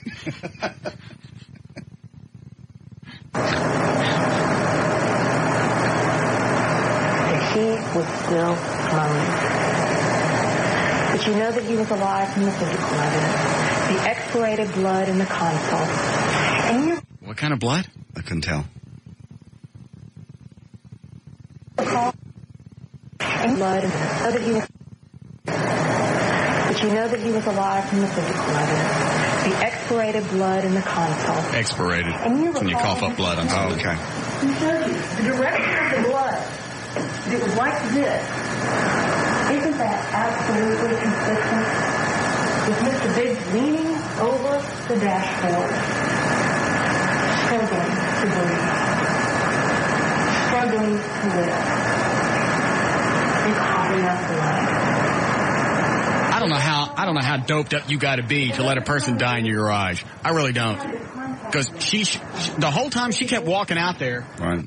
And according to the stories I've read or heard or whatever, she's walked out there a couple of times and talked to the guy. Yeah. I'm sorry. Had she still called the police at that point, she'd be off on this and probably with the most of just manslaughter. Yeah. Quite a few less years. What is it we decided yesterday? It was best to get life or 99 life is longer. Yeah. That's what she should get. Mm. And the most compelling evidence on the inside of the door panel. He was holding on to the door. And you know what else? When you look at the pictures of how he was found in Cobb Park, his hand wasn't found like this. His hand was found like this. And you know that rigor sets in when you die. So not only had he put his hand inside of the door pocket, but he'd been able to move it out. He was alive and moving in that car.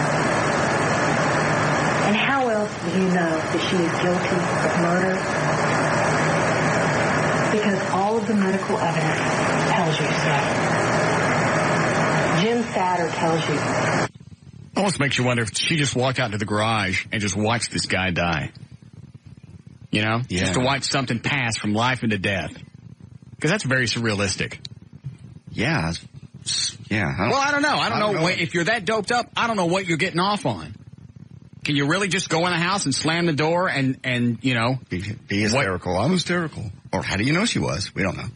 She lied about everything else. Yeah, she could have sat out, as far as we know, she could have sat out in the garage the whole time and watched this guy die. And as soon as he died, because she's a nurse's aide, she probably could have checked, okay, he's dead. Now let's get rid of him. We don't know. No. All we're going on is her story of she came out every once in a while and apologized and she was grief-stricken and she was frazzled. This makes me sick. They can't fry her for doing this. Nope. Wasn't her intent to hit him. Everything else that happened after that point was her intention. How are we doing, Eddie? Get the bridge. I could have saved his life. There isn't a fireman in Fort Worth who couldn't have saved his life. Ray Swinton, who got up here and gave you a clinic on emergency medicine. A man who was an EMT, a paramedic, and finally, the chief physician at John Peter Smith Hospital. We could... You did not load that as the bumper. You can't see it from here. All right. Just... Okay. We'll break in a second. All right. When you hear the bumper music that Eddie loaded, you'll understand. I just happened to look up. Okay. Dude, that's cold. Has saved his life. Nizam Pirwani, a quarter of a century in forensic pathology, he could have been saved. And even Dr. DeMaio said he could have been saved. The evidence is overwhelming, ladies and gentlemen. The physical evidence supports it. The defendant's confession supports her guilt. Her admission to her friends support her guilt. Ladies and gentlemen, I ask that you find the defendant guilty of murder. When she took him home to her garage and concealed him from anyone who would ever render aid, she guaranteed his death.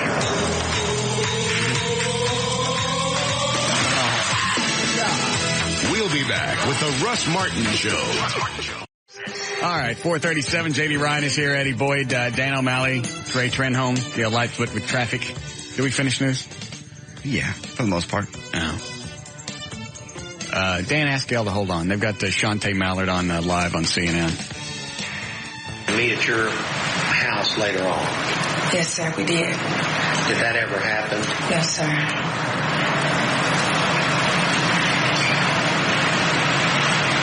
Did T drive from Joe's Big Bamboo Club to her house? Yes, sir, she did. That's where they got the 69-cent drink. And how long is that drive? 20 to 25 minutes. That's a long drive. Yeah, it is. And in the 20 to 25 minutes, So a few moments ago, she had one gin and juice. I had one gin and juice. Was he in a hurry to get They out were of heavy the on the car gin, and go up? light on the juice. Get out of your car. Yes, sir, she was. Well, I go there. And why was that? Because they know. She had plans to meet Shantae's here. that night. You still out on the juice. That's all it is. And did you One ever time, go in I had them go heavy on the juice, light on the gin. What happened? I didn't hit no white people. The car and I left because I knew she had plans. Oh. And when you left T's house, where were you going? I was going straight home. Was anyone in the car with you? Not when I left. No, sir. But when I Did you got on the home, cell yeah. phone at that time? No, sir, I didn't. As you were driving home, what route did you take? I took Brentworcester to 820. And I made a left on the side of 820. Is that the normal route you took from T's house?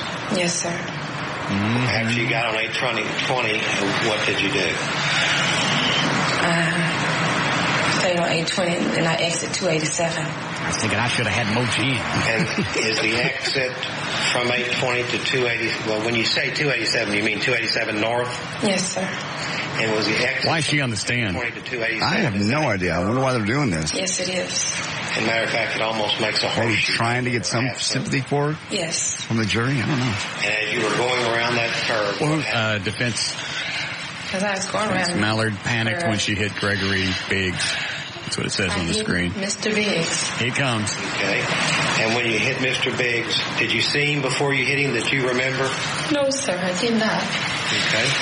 And That's why they were on the stand. what's the first thing that happened that made you know that you hit Mr. Biggs? When I hit him, it was a real loud, very loud noise. And all this glass started flying in the car, followed by a lot of wind. And in the head. And the glass was just cutting in my skin. It was just stinging me. It hurt me. Oh, my God. I really knew. Did you know what happened first when you heard the sound and felt the glass? No, I didn't. Were you driving on the roadway when this happened? Yes, I was. When is the first time you realized that a body had come into your car? Afterward, after the wind and everything, and I went ahead and exit Village Creek, I looked. This was the first time I noticed. Oh, really? That was a defense. I go, this is not a good idea. Yeah. Why don't you come on down here? Hey, sweetie, look over here. We got some gin. The wind from outside. And how far was it, do you think, to where you took the exit and saw you had a body in the car? I I can't. When he said make a left. Do you have any idea how long it actually was? How the hell can you say that? As a man through the windshield. You know what? I notice when a bug hits my windshield. I'm not exact. I'm not exact on that. Starting to get dry mouth up here. You got any gin in that picture? No juice. I took the exit and I couldn't see the clear right. There's a body there. That's when I noticed. I said I'm trying to hang a light. Right, I can't see nothing. Kick your legs. It seemed like the time slowed down when this happened. Yes, it did. When you looked over, when you took the exit and you looked over and saw that there was a body in your car, just tell the jury the position that the body was in. Mr. Biggs came all the way inside of my car. I never seen his face. He was like on the floor. Which floor? Where on the floor? On the passenger side of my car. Like underneath the dashboard. And I like this, watching TV and talking to it. Talking about one leg is like somewhat out the front glass. And how much of one leg was outside the front glass? Like at the crease of maybe the knee down.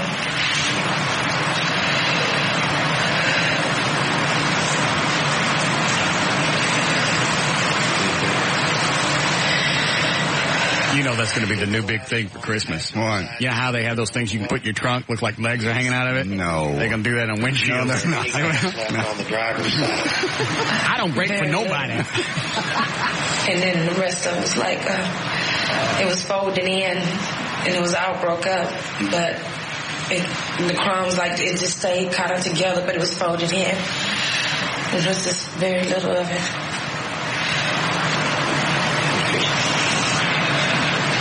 Now, this is the defense guy asking her this, right? I would imagine. What happened then? Doesn't really say up there. I exited Village Creek, and I made a left, and I went over the overpass. Let me ask you, what were you thinking then? I didn't know what to think. Should have had more gin. Were you startled? Were you scared? What tell the jury what you were I was thinking Tyrone was light pouring me. I didn't know what to do. I think Tyrone slipped me some juice. Asking God to tell me what to do. I didn't know what to do. God told me I could get in the HOV lane now. And I was just scared. And I was crying. And did you make a left at Village Creek? Yes, I did. And then where'd you go? I made the first right on Martin Street. And I went up to the stop sign and I stopped. I made that first right at the stop sign and I stopped right there at the stop sign. And I got out of the car. Okay. Well, what were you thinking at that time? What were you feeling? I just didn't know what to do. And I was scared. Were you trying to think what to do? Yes. Yeah. Were you able to think what to do? No, I wasn't. I had too much gin. Damn, I want to turn this off. I don't want to hear what she's going to say. I know. There, did you sit in the car for some time? Did you get out? Tell us what you did. We can rebroadcast CNN, right? Yes, part of the same company. Yes, well, we give them credit. We listen to audio for CNN. What were you doing when you were sitting in the car? I was just screaming. Mo gin. I got out the car. And I was just screaming. And I was crying. What is that hammer they keep showing on the inset? I don't know. Do you know, Eddie? And I eventually walked around. That might be what she was using to, like, try to fix her car. Passenger side of the car. What were you thinking? But I seen a man's leg. And I didn't know what to do. Okay. And what did you do? I touched his leg. How long did you touch his leg? For 1 quick second. And what happened when you touched his leg? I had to give him more and I started screaming. And I just kind of cried. Now would be the perfect time for her to pass out. Oh, yeah. Yeah. Yeah. You're right. And do you know how long you stood outside the car? You need to roll her head, eyes back in her head, and just pass out. If you're going for maximum sympathy, work for Al Lipscomb. You did. Do you remember getting Now's the time. No, not really. Just say something like, "Oh, Jesus," and then pass out. Did you start driving your car? Yes. I stopped driving a Martin. Okay. And did you eventually come to your street? Yes, I did. Do you know how long it took you to drive? No, I don't recall. While you were driving, did you hear any sounds from Mr. B? Yes, that was the first time I heard it. He moaned. And by this time, was his legs all the way in the car? Yes. Oh, I didn't know that. So he was all the way in the car at the end. At that point, yeah. Oh, I thought he hung out half in and out all night. He didn't move again after that. I really didn't even see him moan the first time. It's just when I heard him moan and I looked, his leg was in the car. So the first time you got out of the car, there was this much of his leg out? Is that fair to say? Yes. And that's your best recollection? Yes. And then the next time you looked around, that part of his leg was completely in the car with the rest of his body. Yes, it was. All right, I'm missing the reason for this questioning. I have no idea unless they just wanted her to cry, maybe get some sympathy from the jury. They're going to get to a point where if he keeps going. No. So at what point did you decide to go in the house and close the door? You know. When you saw your street, what did you think and what did you do? I wasn't really thinking. I mean, I was scared. I'm just waiting for her to wig out. That's what I'm waiting on. She's not going to do it. She might. Or do you even know it that? Yeah, you're right. If she didn't wig out when he came through the car. A little bit of blood, yes. It's been how long ago? Yeah. You said time to. Had anything happened to your arm? I had scratches. I got scratched up real bad. And what were the scratches from? When the glass came in, it scratched up my arm, and it was glass like on the armrest. And I rubbed my arm on the armrest, and that's how I got some more of the other scratches. Okay, when you saw your house, what did you do? I went home. Pulling in the driveway right now. Stop kicking your legs. Is that just something you do, or do you remember the thought process you had? No, I don't remember the thought process. I was just scared. I'm scared. Not too much gin. Let me back up. When you were on Martin Street, when you stopped there, how close were you to Martin Street and the stop sign? I can't believe nobody saw her driving around for a period of time with legs sticking out her windshield. At 2:30 in the morning, that part of the town, pretty desolate. Oh. Maybe 3 o'clock by now. Well-traveled street, or is it a residential street? It's a residential street. Now, come on, baby, wig out. Is there? Do you know where a fire station is around there? Yes, I do. Did you ever think to go to the fire station? No, I didn't. How doped up do you have to be to where you don't notice immediately some guy came flying through your windshield? Yeah. There's some extra wind and some glass hit me. Could have got an infection. Yeah. Fire station and all of that. Yes, sir. Did you go to any of those places? No, sir, I didn't. Why didn't you? They don't serve gin. I don't know. I couldn't think to do the right thing.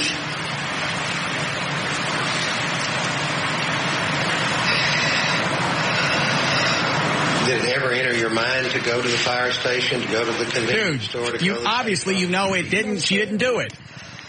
Move on. Get to the good stuff. When you got to your house, what did you do?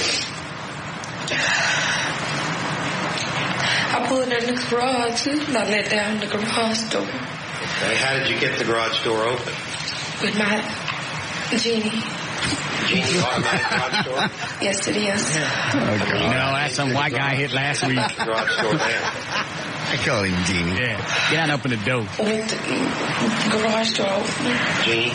Yes. My genie.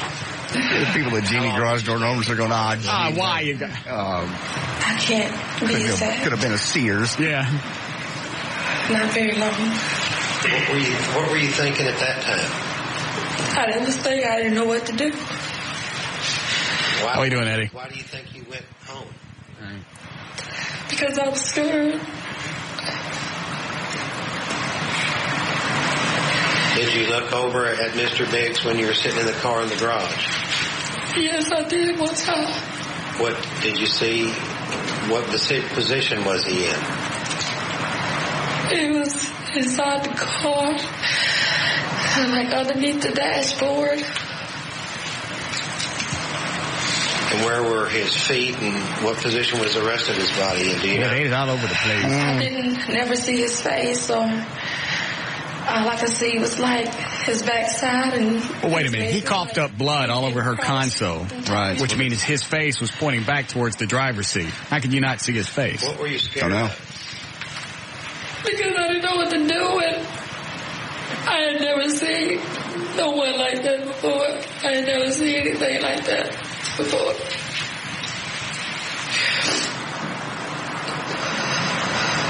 What did you do when you got out of your car? I went in the house.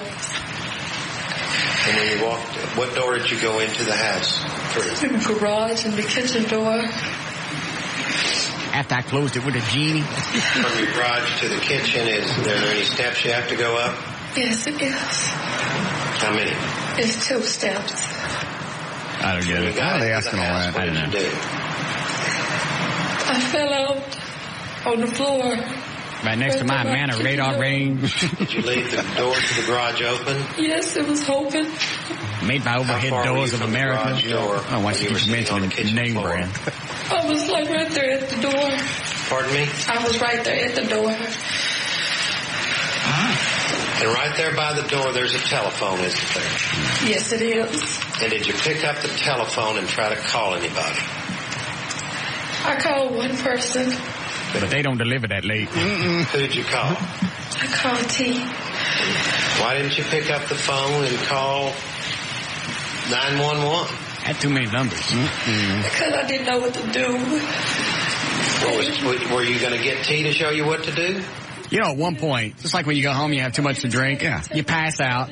You wake up the next morning. Oh, yes. You walk through the kitchen. Oh, no. And you look at all the stuff that you ate, you know, before you passed out. And you're pissed off because you don't remember any of it. Right. She woke up the next morning and had to go, oh, man, I'm glad that was a dream. What a weird dream. I drive home and some guy flew through my windshield. I think, what time is it? I'm going to go back to Joe Big Bamboo. I got the Sunday brunch. And he still plowed through her car. What about your brother James? Why didn't you call your brother James? It never even entered my mind. This is all a waste. Why didn't you call your mother or your father? No, I just didn't. It never really entered my mind. All right, you said, yeah, we got a break? Well, why do you think you thought to call T? Let's see if she says anything in the next 30 seconds. And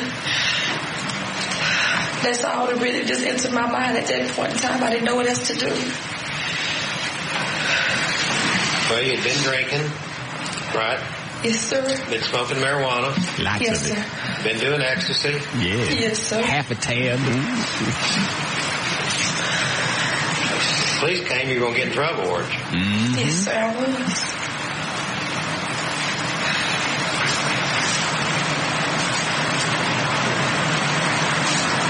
What do you think your parents would have said if you'd have called them? They would have been so ashamed of me. And I really didn't.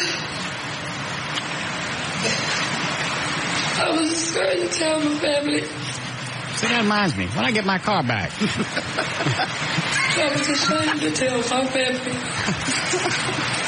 How long did it take T to get there? I don't know. Bitch, you better pass out. Yeah. She came in the house. How did she come into the house? Through the front door. Her legs still work. I didn't hit her. Where were you when she came in? I was in the living room. What did T do when she got there? She was asking me what was wrong. And she went to the garage door. Yeah. There you go. Did you tell T what was wrong while you were there in the house? Yes, I told her I had a car wreck. And then I had hurt someone. Did she go look? Yes, she did. Come on. Did he say, Shantae, we've got to call the police, we've got to call 911? No, she didn't. Now, they let T off, right? Yeah. I mean, like complete immunity for her testimony, right? Yes. Because she knew she had given me that X pill and she didn't want to get in trouble behind giving it to me. And what? I don't understand how. What did you and T do? Well, they gave her complete immunity, so they couldn't hold her for anything. I left with her. But at this point, now that you know that this happened, you're as guilty as she is. Well, they got the two guys, and they got 9 and 10 years. Yeah, well, that ain't life. No. They knew all about it. Well, when did the guys come into play? Did they come in after he was dead? That I don't know, probably. Did you tell T to drop me off? I want to call the police, or drop me off, I need to call 911? I didn't. Why not? Can I get my call back? I still didn't know what to do. Payments away. Yeah. Owning it. She didn't make any suggestions and she didn't say what to do. You pull that white man out of it yet? All right, we really got a break. Right. We'll be back.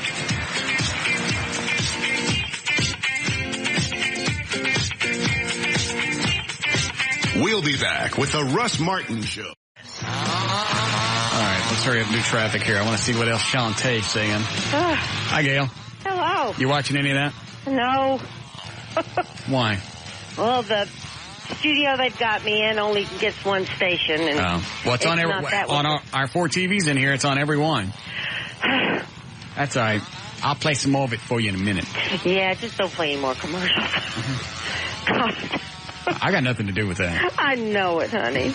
Well, traffic is brought to you by Car Toys, Tylock Eye and Laser, and Ultimate Electronics. All right. Your out cue is always experience more. Okay. Here it comes. From knobs to neon, you'll find the widest selection of performance accessories now at Car Toys. In stock every day. It's not LASIK, it's Intra-LASIK. Come and discover the Tylock Advantage this Tuesday evening in our free Intra-LASIK seminar at the Tylock Eye Care and Laser Center. Call 972-258-6400 to attend. Don't wait, don't miss it again. Car audio is on sale now at Ultimate Electronics. Ultimate Electronics, where you'll always experience more. And New Lotto Texas is here. Now with more ways to win and a chance for higher jackpots. It's a whole new ball game. Drawings every Wednesday and Saturday. Pick your numbers today. In Farmers Branch, southbound 35-7 past Bellwood Parkway, there's a wreck on the left side of the freeway. In Grand Prairie, westbound I-30 past Northwest 19th Street, the right lane blocked by a stalled car, about a half-mile back up. On 121 at the Dallas Parkway in Plano, there's a crash. And also a problem on westbound 380 between 720 and FM 424. I think that's in the Aubrey Pilot Point area. Have your roofing, siding, windows, or fencing installed by licensed and insured professionals through the Home Depot at Home Services. Call 1-800-79-DEPOT for a free in-home consultation. License number available upon request. I'm Gail Lightfoot on Live 105.3, The Talk that Rocks Texas. Thank you, Gail. Going to be partly cloudy. Some of the showers dissipating off to our northeast, and sunny and 88 tomorrow. Looks like the weekend shaping up pretty nice for the big parade on Saturday. Should be sunny and 90. We have, wait a minute, let's see, it's cooled off a little bit. Let's see. Hurry up, she's crying. 77 degrees now at Live 105.3, The Talk that Rocks Texas. Because you voluntarily took ecstasy, didn't you? Yes, I did. Yes, I did. I took a whole half tab. That wasn't Tim's fault or T's fault. That was Sean's fault. It was all my fault. Oh, there's Everett on the phone. Why didn't you tell him T gave you the ecstasy and you took ecstasy? Because she didn't want me to tell, because she knew the exit calls. Isn't that funny? Nobody wants to talk about taking ecstasy. Right. Seems like you should be more worried about the dead white guy upside down in your ride. Should be. Don't tell him about no ecstasy. About the dead white man. Did somebody put it in your drink to protect T? Yes, I did.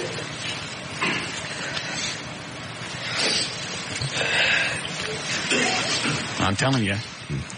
She's got nothing to lose. She's been convicted of murder, convicted of tampering with evidence. Yep. She's now a convicted murderer. She got nothing to lose by passing out. Spinning and passing out. Yeah. The police, wasn't that right? Yes. I mean, even though T said, don't tell on me, you were also helping you, weren't you? Yes, I was. I I mean, you can see why T didn't want anybody to know she gave you the ecstasy that started all this. Let's see. Let me talk to Everett here. Hi, E. Hey, what's going on, Russ? Why do they have her on the stand now? She's already been convicted. She's a murder and tampering with evidence. Why is she on the stand? Well, I think for no other reason than to try to garner some sort of sympathy from the jury. They really have, as you say, nothing to lose at this point. And in an effort to make her look human, I think they've put her on the stand so that she can sit there and cry and moan appropriately. But you notice the one thing, at least that I've yet to see from her, is any tears. What I've watched is a woman who's crying and wiping her face, but she's not wiping anything away, which tends to make me truly question what her true feelings of remorse are about this case. You know, you're right. I never noticed that. I see her wiping like she's got tears, but she doesn't look like her eyes are overly red. No. You're right. I didn't see anything coming down her face. No makeup smears. No. Very astute of you, Counselor. Well, you know, you look for that sort of thing in defendants on the stand, or at least I do, and I think, you know, if you're truly crying, tears should be coming out, and the fact that she's wiping away tears that don't exist just tend to be even more so think that she's not really truly feeling remorseful to the extent that she wants people to think that she is. Mm. So is this going to affect the sentencing? I mean, yes, that's the purpose of this part of the hearing. Guilt, innocence, there are essentially two phases to a trial. Guilt, innocence. Hey, where are you? Where are you right now? Are you there? I hate that phone. He's got. Where are you? Are you in your office? No, I'm at home. Oh, call us back on the hotline from your house phone. Okay, I'll call you right back. All right. Bye-bye. Let's see what she say now.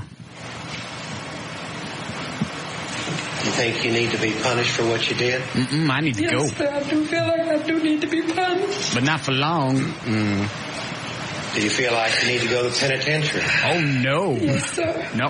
What's the matter with you?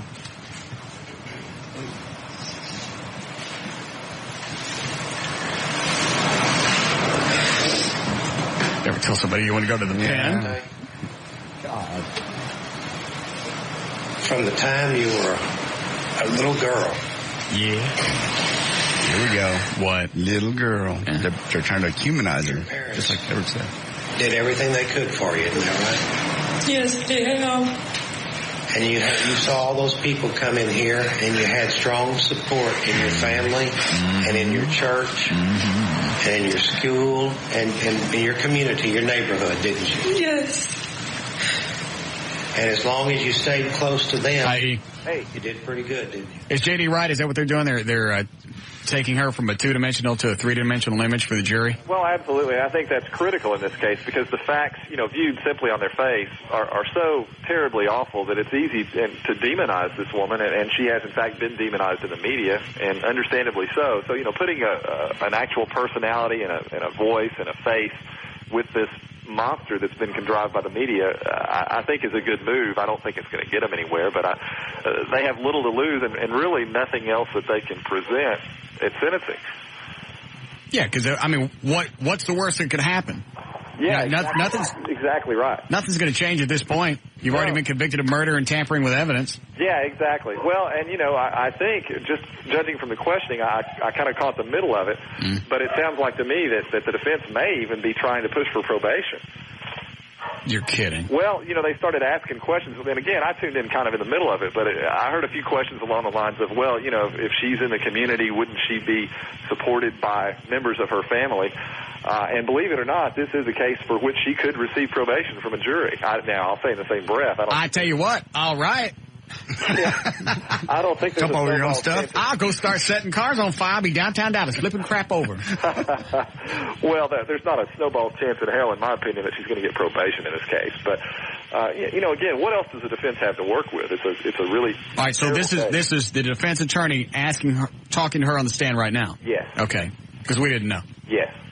We figured he was being too nice to be the prosecutor. Yeah, that comes later. Oh, they get to talk to her, too? Absolutely. Oh, they have the opportunity to cross-examine her. Oh, that's the part I want to hear. Yeah, that's going to be the most exciting part of this testimony, and that's what everybody's waiting to hear, because as you can well imagine, they are not going to cut her any sort of slack whatsoever. No. And will all this happen in the same day? I don't know. It's getting pretty late in the day. That's going to be up to the judge. Oftentimes, judges will cut things off at 5 o'clock. My best guess is that the judge may let her lawyer finish his direct examination of her and then carry the case over until tomorrow for cross-examination, because I suspect that part of the proceeding may be rather lengthy. Well, why would the cross-examination take a long time? I mean, she's already been convicted. I don't care what anybody says. I still think this is a slam dunk. Well, I completely agree. It's absolutely a slam dunk. But the state is going to want to have an opportunity to cross-examine her with regard to the specifics of this crime and try to, again, dehumanize her in the same way that the defense is trying to humanize her. Right. Like asking about her childhood and growing up. Mm-hmm. Right. And, it's after 5 o'clock now. So, if they were to begin this testimony now, it could easily go, into the 7 or 8 o'clock hour. Yeah, I think I heard an excerpt earlier of, I guess the defense attorney was talking to Shantae's mother. Right. Will you help her, once she gets out of prison, integrate herself back into society? Right. So I guess that's for the jury to go, hey, you know what? She's going to get out. She's going to have support. Let's not leave her in there for a long time so her mom is still alive for her to get out. Right. Exactly. And the prosecution's response to that was, well, if she's in prison, she's still going to have the same support, is she not? And you will still write letters to her and still contact her and still support her in the same way that you would were she out on the streets.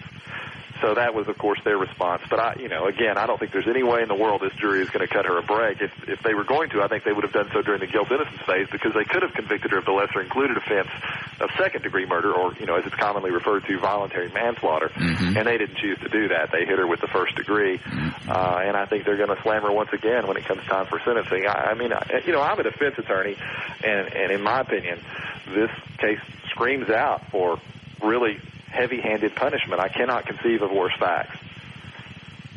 I can't believe they let that T-chick off altogether just for a testimony. Because she's as guilty. She didn't hit the guy. No, but knowing that if they didn't act and do something, because the T-chick was there when the guy was still alive. Within the hour, the T-chick was there, and the examiner, the medical examiner, said the guy probably lived at least 2 hours. Okay. Well, but I think the prosecution had to do that strategically, because by granting her immunity in exchange for her testimony, it provided the only independent corroboration that this guy was, in fact, alive. And the prosecution, hearkening back to what we were talking about yesterday, the prosecution needed to be able to show that she was still alive in order to make a case for failure to stop and render aid, which in turn gives rise to felony murder, that is, first-degree murder, because a death resulted in the furtherance of that felony, that is, the failure to stop and render aid. Why don't you give that other T-lady just a reduced sentence then, instead of off scot-free? Well, I think you're probably less inclined to get her to testify, and then you start running into problems of self-incrimination, and there are just a lot of reasons why. She's not... Yeah, I guess your attorney would say, hey, you know what, you can answer this or don't answer that or whatever. Right. If you got total immunity, you can say, I'm guessing you could even come out at that point and go, yeah, I killed him. Well, exactly right. I mean, you have no right against self-incrimination, because if you've been granted immunity, you can't incriminate yourself. Mm. So that constitutional right effectively goes away when the need for it does. How long do you think before they actually sentence her as? I think it'll be sometime tomorrow. This is going awfully fast. I mean, we had the jury was out 55 minutes. Oh, is that right? I didn't hear the time, but I didn't suspect it would be terribly long. Well, that's a pretty fair indication. I mean, for God's sake, this is a murder trial, and the jury's out 55 minutes. That's almost unheard of. Well, you think it sped it up because the death penalty wasn't involved? Yeah, I do, and I think because it is so straightforward of a case. I mean, there's just no doubt as to what happened based on the evidence that I've heard, and it's pretty clear that he was still alive, and that is a case for felony murder. Anytime you've got a situation, we talked about it yesterday, in which a body results as the result of a felony of this nature, you've got felony murder, and that's first degree, and as you say, it's a slam dunk. All right. Okay. Well, thank you for the expert opinion. Well, thank you so much. See you guys tomorrow. All right. Bye-bye. Bye-bye. All right. Let me see what she's saying really quick. Is Terry here? Terry Weigel? Mm-hmm. Has anybody seen her yet? I haven't. Because she said she took her breast up another couple of sizes. Yeah, I haven't seen her. Oh, and Trey got the katana to come up and take pictures. Oh, perfect. Yes. Yes. It'll work out all the way around. Yeah. Yes, Mr. Trenholm? Terry is here. We already knew that. Oh, I'm sorry. Anything else? How does she look? Fantastic. How do her yams look? Fantastic. Good. How's Katana look? Very fantastic. Everyone, you're going to have a wonderful afternoon. I'm excited. You should be. I wish I had some gin and juice. Light on the juice. Let me see what she's saying really quick. It's the audio. And in the sentencing phase of her trial, we'll be right back. I got the wrong. All right. Yeah, everybody's pretty much bailed on it now. We got all the good stuff. I want to hear the prosecution jump her ass tomorrow. Because they'll be cold. Whenever that happens, you guys damn sure better get that on tape. We will. Because I don't think we're going to get lucky enough for it to happen in the afternoon tomorrow. That'll be the dandy one. That's where she should... That's what she's waiting on. Passing out there? Yes. Oh, yeah, of course. Why would she pass out with her own guy? Yeah, I didn't think about that. The defense guy, he's her friend. That's all cool. Tomorrow, and she could do this every time. Just go, oh, Jesus. Just time to ask you a question. Do you get her back up? Yeah. Pass out again. Or you don't regain consciousness. Go into a coma. Yeah. That's what she could do. Prove I ain't in a coma. Just lay there in bed for years. Wow. You should have heard the defense attorney this morning closing arguments. What'd he say? It was just, I've got the audio of it, but it was just sort of disregard this over here. Look over here. That's what I said they were going to have to do. Yeah. Forget about the guy that's dead in the car. Look at these things over here. She's an asset to the community. Mm-hmm. She's a nurse's aide. She helps people. She wasn't speeding at the time. Yes. Certainly obeying all the laws of the road. Right. Just an unfortunate incident where a white man flies through her windshield. That's right. Just a lovely lady out on a night on the town. Mm-hmm. Just came back from the Joe's Big Bamboo. Right. Enjoyed some gin and juice. Light on the juice. 69-cent drinks. Half a tab of X. It's the first time it certainly ever happened. Yes. Can she go?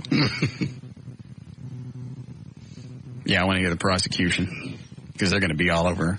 That that blonde-headed prosecutor. Yeah. She looks like a little monkey. I bet she is. Yeah. I want her on the show when this thing's over. That's your job. Find out what her name is, what agency. What law firm.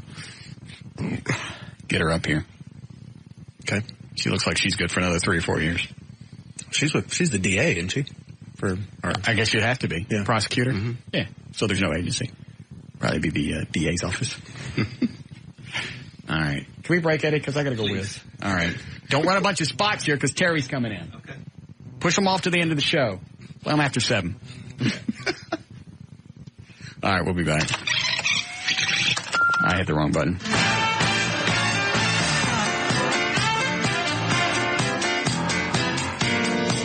We'll be back with the Russ Martin Show.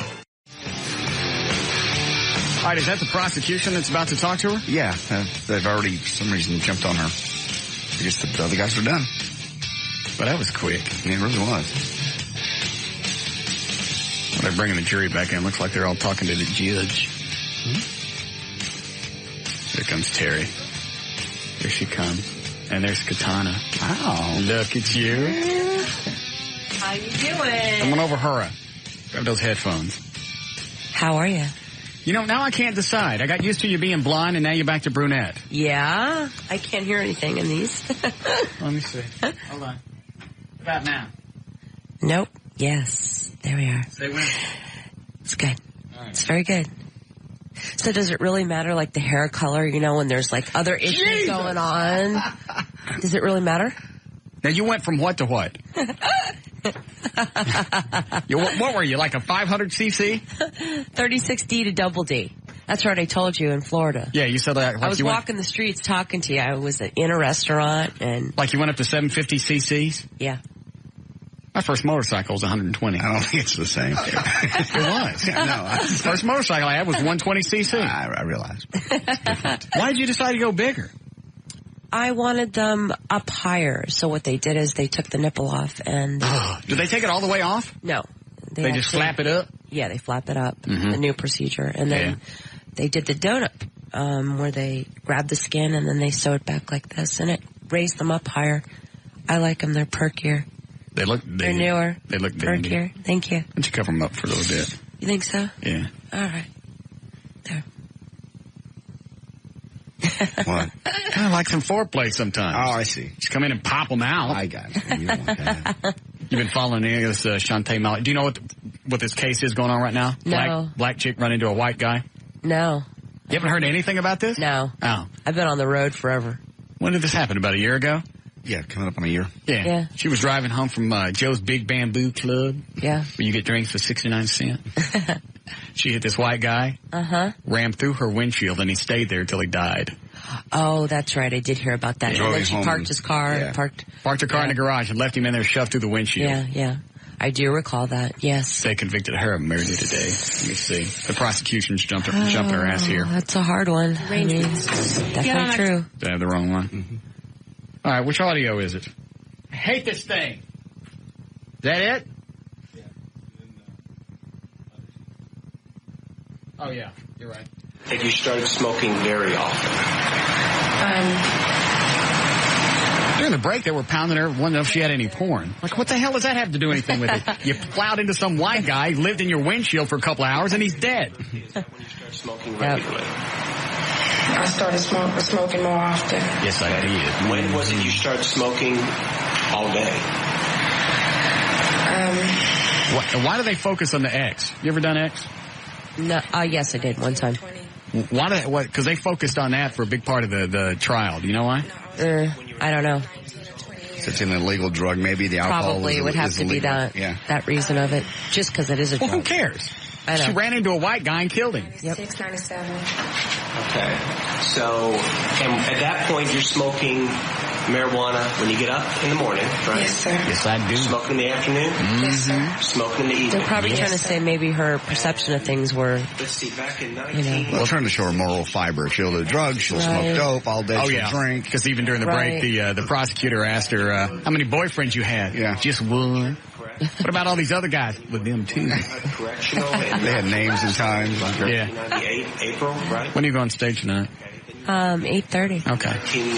So we're not in a big hurry. No. Okay. 98, Yeah. right? Yes. And you worked at All Saints Episcopal Hospital from October 1998 to September 1999. Yes. Yes, sir. And you pretty much continued to work after that. But I didn't help no white people.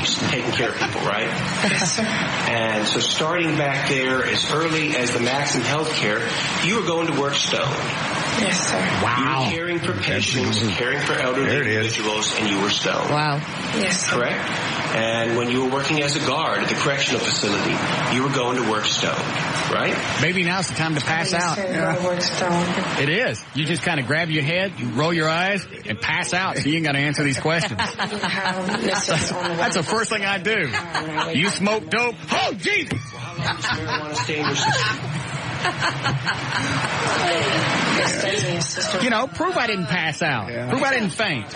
And then just never regain consciousness. This last hour. Oh, Lord. And that's my plan. If I ever get in big trouble, I'm passing out on the stand. Pulling out Lipscomb. Yep. And then what's going to happen the next day? I don't know, but it gives you some time to think about the question. Yes, sir. And when you took those jobs, you were aware of that, right?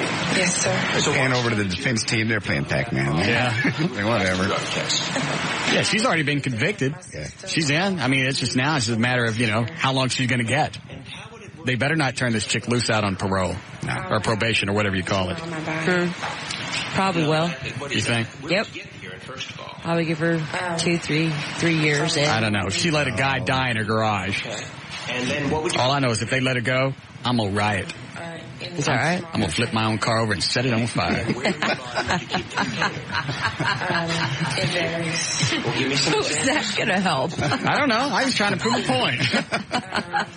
Worked in L.A. Yeah. The OJ thing. If it was reversed. So. Yeah. If it was reversed, somebody would probably riot. I think it says. True. I think it says more if you set your own crap on fire. Anybody can burn somebody else's car. I go home, ransack my house, bust out the windows, run out front of my own TV set. They check the temperature when they do the drug test. Attica, read a black man. So how many of these healthcare folks Oh, my Lord. do you think you used that technique of fooling them on the drug test? About 4. And the other ones, you just cleaned out your system? I cleaned out my system. Dude, holler at her or something. Occasionally there was a random This is boring test. me. Is that correct? One time I had a random test done. And where were you working at the I'm afraid to turn it off because I don't know what I'm going to miss. Well, we're recording it too. Oh, is Trey recording it? Yes. Yeah, okay. Yes. What kind of prisoners? Hang on, I'll shut it off here in a second. Blue warrants. Adult prisoners? Yes. Pass out, baby. And what did you do when there was a random test at Wackenford? I put a drop of bleach in my urine. And how does that help? I was told it helped purify your urine. I know that. Unbelievable. Now she's just told everybody in the United States. Right. That's how nurses do it. I didn't know that would work. How to clarify your own drug test. Well, the guy asked her about it.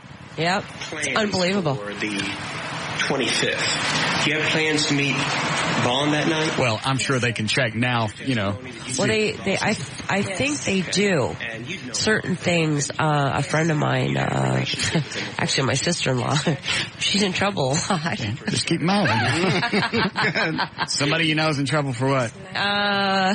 For drugs. And she went to go have her test done, and I guess she did something with the water, I guess, in the toilet, and they knew that she had tampered with it, and it came back as diluted.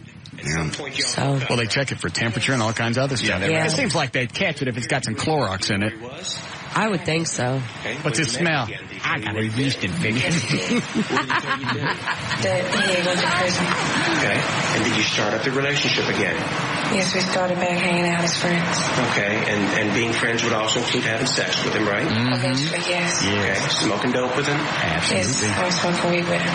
Okay. Any other male friends you were smoking weed with in that period? Not when I hooked back up with him, no. And you had your own house by then, right? Yeah, she's jacked. And how'd that house get paid for? Because everything that they did, you missed some of the other stuff, when the defense is talking to her mom. Right. When she gets out of prison, are you going to be there to support her? Right. Integrate her back into the community. Right. Support her with everything that's going on. So now it sounds like she's going to have somebody to help her when she gets out. Right. Maybe we don't send her away as long. Right. Because she's a nurse's aide. She's a stand-up chick. She helps people, Or she had a problem. They're probably leaning to that direction, so they can say, well, she had a drug problem, so therefore, her mind, she wasn't thinking clearly. Probably is the direction they're going to go off in, right? Right. Now they're making her a big, fat, doped-up hoe. Yeah. He went to work at a hospital, stoned. Okay. Yeah. Just checking. Helping other people. Right. Yeah. That's a scary thing. Yeah. Scary. I hope that, I'm going with life. Yeah, I think so. I don't think they'll give it to her. What, life? Yeah. I don't know. I've just got this, and if you want to throw down some cash on this, we can do it now. I got this sneaking suspicion, and I don't know why, that she's not going to get the max. I don't even know if she's going to get. Won't. She's probably going to be out of jail in 8. Terry's right. 8 to 10 years. 10 years, and probably. And I can't tell you why I got that vibe. That's just what I'm getting out of it. As every question they ask, it just gets worse and worse and worse. I know, but These are things I didn't even know before. I was stoned going to work at a hospital. I was faking my urine test. How irresponsible being at work. And teaching everybody how to get past that. Yeah. That's going to be the new thing, huh? No, thank you. Slipping around doing drugs. Yeah. Katana's here to take pictures. Yes. We going to be getting naked later? Yeah. Okay. I'm just absolutely. I don't want you to get me all worked up. And then nothing happened. What were we talking about? We had fun the last time. Yes, we did. I sent JD those pictures a couple of days ago. Yes. Where they had my thing and you on the business end. Yep. Yeah. Cool. That was my favorite. Yeah. I found the whole floppy disk with all those pictures on it last week. Don't send me anymore. It was pretty wild. Yeah, it was. Do I? Don't send me anymore. Why not? It's got your crank in it. So? I don't want to see that. It's got her in it. I want to see that. Well, then block out my part. It ain't the whole thing. It's just it's just the too much of it. The meaty part. Any part of it's too much. I didn't know when I first opened it up. What the hell is... Oh, Lord! Surprise, surprise, surprise. Hi, Bill. Hey, how you doing? Good. I didn't get the front end of the show, but if she had a random test done, they would do adulteration testing on that drug test to see if there's any adulterant such as bleach or any other type of flushing that she would have done, and they would have caught that, and then they would have said that she had either inconsistent with human urine or that it was adulterated. Yeah. Well, I don't think the prosecution cares. They're painting a picture of her, of her personality. Cheating, lying. Yeah. Yeah. They're just trying to get her the maximum sentence when when they finally decide what she's going to get. Absolutely. All right, thanks. You'll throw down some cash? Come on. That she doesn't get. I bet she don't get life. What do you think, Dan? You're there nodding your head. I'm with you. For some reason, I get the same feeling. It's just a weird kind of vibe. I don't know why. I'll bet if it was a guy, it would be the maximum regardless. She's up there and she's a chick and she's crying. Yeah, a chick can work that up. You get a guy on the stand that starts crying and you're just thinking his ass is going to be all kinds of stretched out in prison. That's funny. Thank you. I'm delightful. You are. Thank you. Yes. How much? 50. That's all you want to do? Yeah. All right. You want some of this, Eddie? Not that convinced. All right, which side? All right, 50 what? That she gets maximum? I think she gets live. All right, JD's 50 live. What do you want, Eddie? $5. On? $5. You really think they'll give her life? Oh, yeah. Why?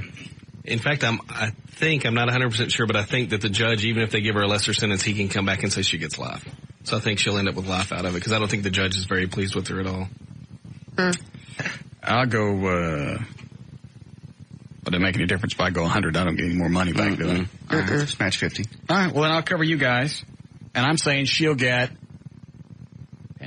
10, 15. Now, she'll get 10. That means she'll only serve what? I know it. 3? Well, it depends. Good conduct, they usually get off within 3. Yeah. So you're saying they'll actually give her 10? Yep. Sure you don't want to up it? No. Last chance. No, I'm in. That's fine. It sounds like an easy win. When do they decide? Today? Probably tomorrow. Tomorrow. What? I want 50. She gets life. 50 on life? Yep. All right. Who's all that making all the noise out in the hall? Well, who is it? Her husband. Oh. You still married? Yeah. Mm-hmm. That's a whole other thing about Terry and her husband, the relationship. Because last time they were here, right. She's in the studio, we're naked, and she's doing stuff, and there's another listener chick in here, right. And Terry starts doing something. She looks at the listener chick and goes, have some? She goes, okay. I went, yes, have some. And her husband's out screwing around with somebody out in the studio audience. How long you been married? 15 years. You are so beautiful. Thank you. And you know she's, is it okay to say how old you are? Because this is an ultimate compliment. Oh. That's a no. All right, let's not. Okay. Please. I'll tell you this. She's, how do I phrase this word still a compliment?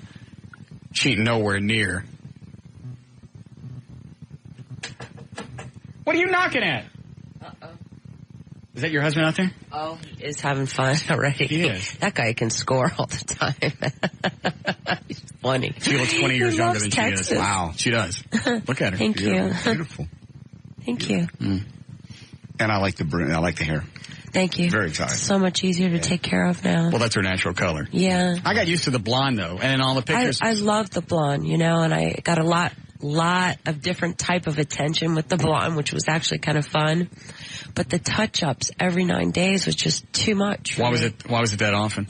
Because my hair's so dark that, I wanted to show the effect that I was indeed a blonde. That's what we like to conquer, so. What's your website again? Is it Total? It's terryweigel.com. Oh, I thought it was something. I trademarked it within the last time I was here.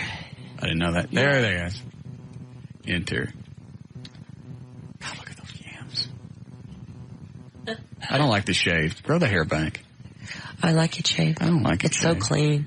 I know, but it just looks like you're someplace you're not supposed to be. Are these pictures with you and your husband on this? I'm not sure what's coming up. Let me see. I don't know. It's just on that opening page. Yeah. Some guy porking you right there. I don't know. No, that's Julian. I think that was in High Society. And is your husband there on the shoots when all this goes on? Yeah. Right. Yeah. And do you actually allow him? Is he in porn too? He did do one movie. That was it? Yeah. Was it with you or somebody else? He did me and another girl in the same movie one time, and that was it. It was too hard. You didn't like it? Or he didn't like it? He didn't like it. It was too hard for him, because he doesn't go that long. And in porn you got to go longer to get all the shots? Right, so. Well, doesn't Viagra help? Because that would help me. Yeah, I'm sure, but it just wasn't his thing, He just decided after doing one picture he was done with doing movies. But in the personal relationship, you guys swing? Uh-huh. Yeah. Mm-hmm. Yeah. Okay. What's the matter with you? I don't know. Just how long you been married? 15 years. See, 15 years. Yeah. And they're both porking other people. It's very open what they like. obviously It comfortable did strike you as strange that sometimes she'll come, like last time she came in here and we're naked, and the next thing you know, she got a mouthful. They're comfortable with it. It's nobody else's business. Well, it strikes me as weird. You're sexually repressed. I'm not sexually repressed. I enjoy running around naked with women. Okay. But not while their husbands are in the next room. What? That you know of. Katana's husband is never in this building when I'm doing stuff to her. Okay, I'm sorry. And plus, he thinks it's a bit. Her husband watched part of it last time. Terry Weigel's husband knows it's not a bit. I know. And plus, I got the pictures. I know. I've been to swingers clubs. I know.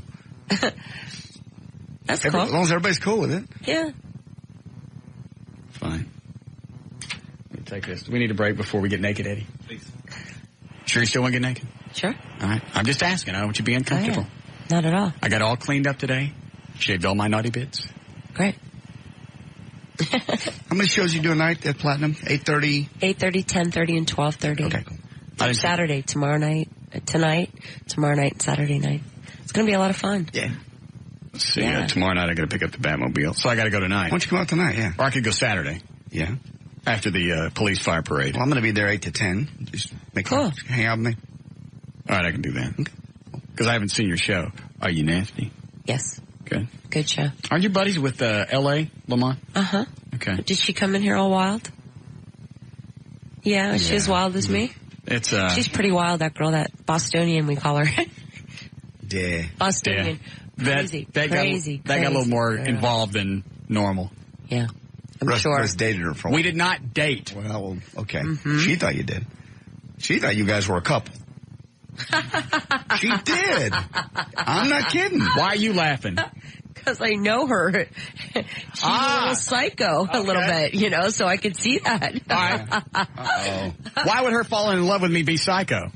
Now we're going to get some inside info. I don't. Or she comes into town and acts like she's all involved, because she actually came and stayed with me for about a week one time. She wasn't dancing in town or doing anything. I'm sure she liked you then. So, but I'm just saying, what she's just got that crazy side to her. Yeah, which is what? Where you don't get involved with the stiffs? Well, no. That's not what I mean. No, that's not what I mean. Yeah, I what mean, is it? she's got like 2 different personalities, so. I still don't know what you mean.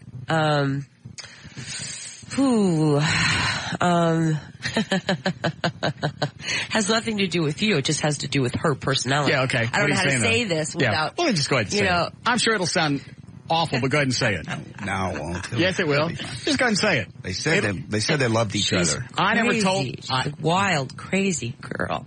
Crazy wild? How? More so than your average porn star? Yeah. Okay. Well, like what?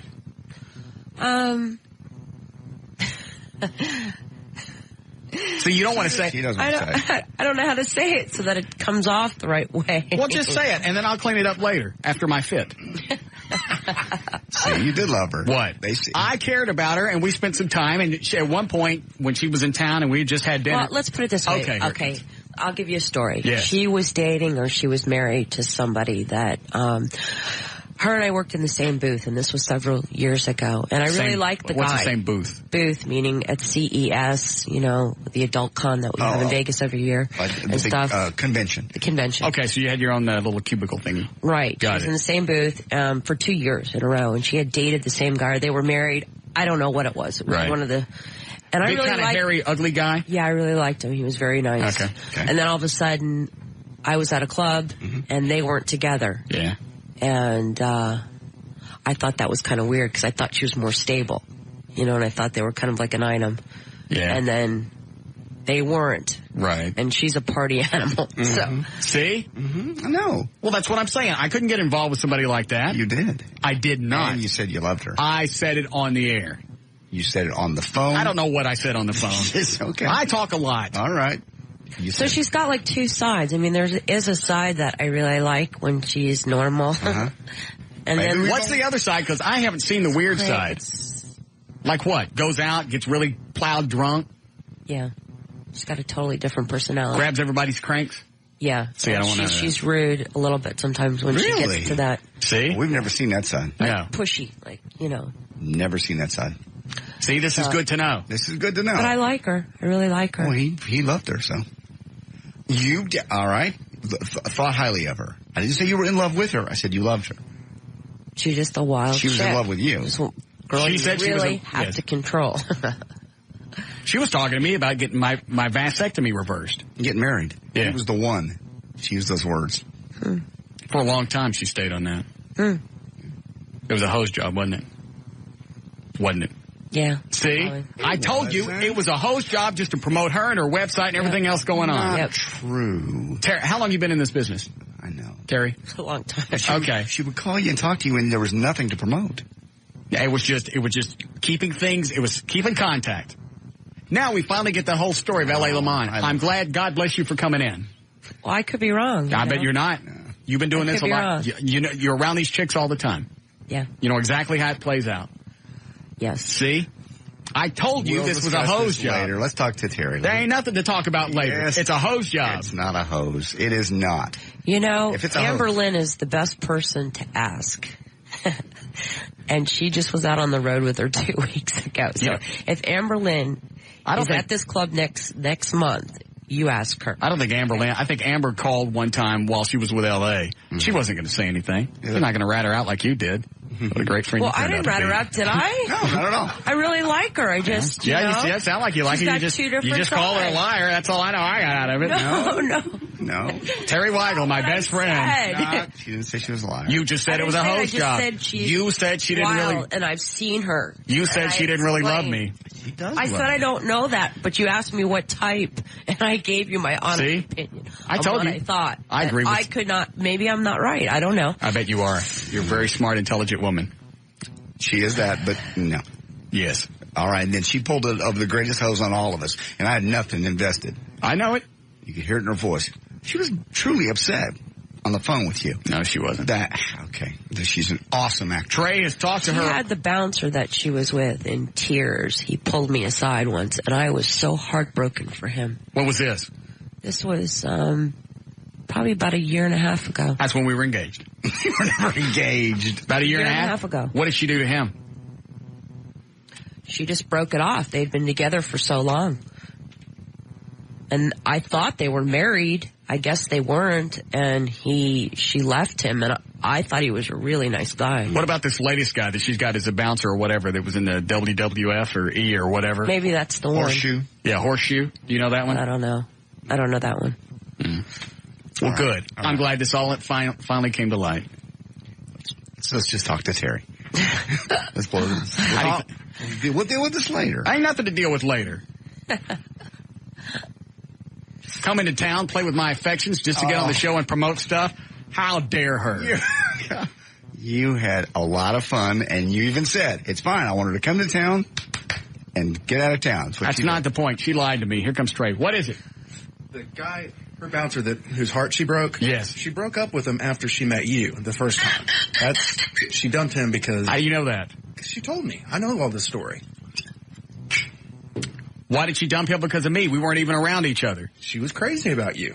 Look at Terry. She's I don't know her then. Oh, I thought you were. I don't know her. I thought you were hypnotized by his pale skin. Because that's the way she was staring at him. The last time I saw somebody was trying to put it together. The last time I saw somebody with skin that pale, their nipples were inverted. Maybe that's the reason why he never really got into the story of why they broke up. So maybe you were the reason. Then maybe you don't know that. True. I don't know. I don't know. Looking at his face, I can see myself. Look at that. We have to break? I ain't even got naked yet. God. Why does it seem like this entire week has lasted at least a month? I'm so with you on that. Why is that? Because all the shows this week have sucked? No, it's been fun. They have sucked. It hasn't sucked. Hasn't this part sucked? No. Yes, it has. No, it was fun. See? It's been fun. Come on, it was fun. You got more fun coming up. It's fun. You know? Just a couple of minutes. It's been a great week. What are you giggling about? Because you cornered me. See, I told you. Been cornered. No. That's exactly. Now we know that it was the truth because she got all nervous and uncomfortable. Well, I guess I don't know her that well. Trey, There right. could be another side. I said she's got other sides to her, you know. Terry knows what's going on. The lovely Terry Weigel. Lovely. She is. Thank you. Certainly not a friend you'd want to confide in. Oh, stop. I didn't say I was her best friend, okay? Obviously not. I said I like her, but she's wild, and that's all I have to say about that. And she's also, we found out she was doing the out-call. Yeah, the out-call service. The what? You know, where you reserve her. Oh, yeah, that's what I heard about a couple weeks ago. Yeah. You go to town, you can... Yeah, what happens with that? Right. Yeah, what happens? If you reserve her for the entire night, $1,500, what happens? Well, she said nothing happens. You just go to dinner and hang out. Oh yeah, right. It depends. On what? It depends, it really does. You got those guys that sometimes are out to prove something with the biggest what, and those guys will definitely do something. And then you got the lonely guys kind of, and... But there's the chance that that's going to happen, though. Oh, yeah, absolutely. See? I agree. I'm not saying that happens. didn't happen. It happens. Of course it does. Have you ever done that? Uh-huh. Harry. I'm honest. And your husband doesn't bother him at all? Oh, God. He doesn't care about anything. I mean, stuff like that. But you guys love each other, don't you? Oh, yeah, absolutely. I'm just checking. Absolutely. Absolutely. That's cool. It's two different things, Sex is a need, and and sharing your mind with somebody they're two different things. Why is it I can't get a chick like this? I don't know. But then if I got a chick like this, she'd be out blowing people. Yeah, but at least you'd know about it. You tell him everything? You know about the truth. Absolutely. I don't lie. So. See? I'd rather that. He knows everything. I don't want somebody coming home and go, hey, guess what? I saved 75 cents on the tollway because I puffed that guy sitting in the booth. No. That doesn't happen, no, okay? That's not what I'm talking about. It's more reserved sexual stuff and things. Everybody has different rules. That's right. Like I would, Oh, no. Is that her on the phone? Oh, no. How'd that happen? Is that L.A. Lamont? Don't get Terry in trouble. Who called her? Did you call her? Trey, did you call her? Is she out in L.A.? Huh? Is she out in L.A.? How did she know to call in? I'll ask her. Hello? Hey, is this the Terry Weigel Russ Martin Show, or is this the L.A. Lamont / Let's Kill L.A. Lamont Russ Martin Show? How did you know? I know what's up. I've been listening. Where you been listening? And there's two sides to me. I know that I'm crazy and I'm a happy person, but everybody has two sides. Hey, I never said anything bad. No, I like you. I like you. You know that. I said you're wild in a good way, okay? What the hell is going on over there? How did you hear all of this? I did. How did you? Not I did. How did you hear all this? I was down here for my birthday, remember? I know you're coming down. How did you hear this part of the show? We're not on the web. It doesn't matter. Yes, it does. It does not. Hold on a second. Trey, did you call her and play this for her? Swear. Eddie gut him until he tells the truth. I swear to God on the Holy Bible. How did she know? I don't know. Somebody's called from Dallas and ratted you out. We know she has friends here. Who called you? Instead of dissing me all over the place. I'm not dissing you. All I know is Terry said you never really cared about me. No, I didn't say that. Yes, I never said that. That's exactly what you said. And I dumped my ex, the big guy, because he kept asking me for money. See? And I was sick of it. Well, I didn't know the reason for it. I just said that had happened, and I didn't know, and I know he was very upset about it. Yeah, of course he was, because he didn't get any more money. He's friends with Jenna's bodyguard. Okay. So you never loved me. Yeah. No disrespect or anything. I understand that. We're talking about me now. Okay, that's fine. It's a great story. I'd love to hear the end of it. But we're talking about me now. You never loved me, right? I never loved you. You never loved... Terry, I'm so sorry that I'm calling in. No. This is fine. Listen, I didn't say anything bad that I have to worry about. Did. No, I did not, because I said I wouldn't want you to I do like you, and you're just wild, and there's nothing wrong with that, because that's how you are. Did you love me or not? Of course I was in love with you, and you know that. Like really in love, or just in love to promote your website? I cheated on my boyfriend with you. Remember when we had the I Have a Porn Star and You Don't Memorial Day party at Andy's house? Mm-hmm. Yeah, whatever. Yeah, you shut up. And I know before, last time you guys called me when there was another porn star in there. See, it does sound like she loves me, doesn't it? Got upset because a little giggly. in an LA show, and I don't want to love you. Why do you care when you don't love her back? Shut up. Like, oh my God, what's going on? All I know is I'm surrounded again. You are surrounded. You're always going to be surrounded. You're going to have this little hover of LA over your head at all times. When are you coming back? I'm coming back for my birthday. Remember the birthday we were supposed to share last year? I remember, yeah. What is that, September 20th? Yeah, 24th is my birthday. 24th. And I'm not expecting any 1-800 free flowers. Okay.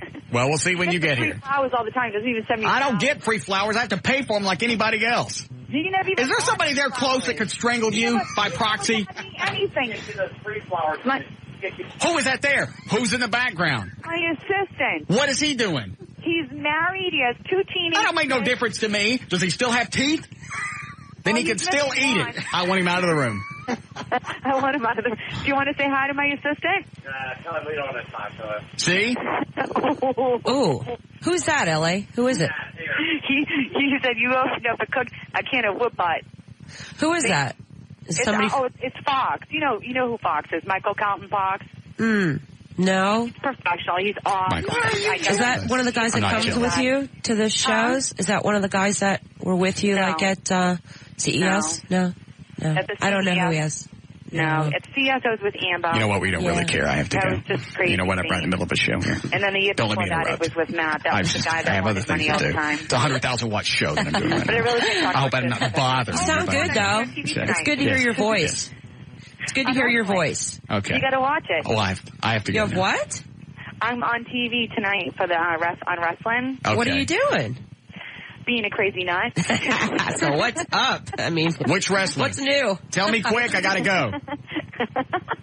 Oh God, that giggle. What? I know. All right, I'm gonna turn the whole radio back show. Thank you. What wrestling thing are you on tonight? Sorry, I love you. I love you too. I can't stand that. All right, sweetie. She's gone. Okay. Whew. All right, how did she hear about this? Somebody just hears it. We're not on the internet. Somebody picked the phone up and called her. Said, listen, and held the phone up to that's the radio. probably somebody locally here. Yeah. You know, that was pretty good, though. Now she knows what kind of friend you are. I didn't say anything bad about her, so it's not that I'm worried about. I said I liked her. Yeah. Okay. Just said she's wild. That's all. That's a good thing. And she does love you and did love you. Doesn't make any difference. If you're that wild, you don't run around being wild if you're in love with somebody someplace else. And the excuse of, I pretended it was your crank when it was in my face, that don't work. Because Trey tried that on me twice. Yeah, I know. I'm sorry, I needed a punchline to get in this break. We'll be back. We'll be back with the Russ Martin Show.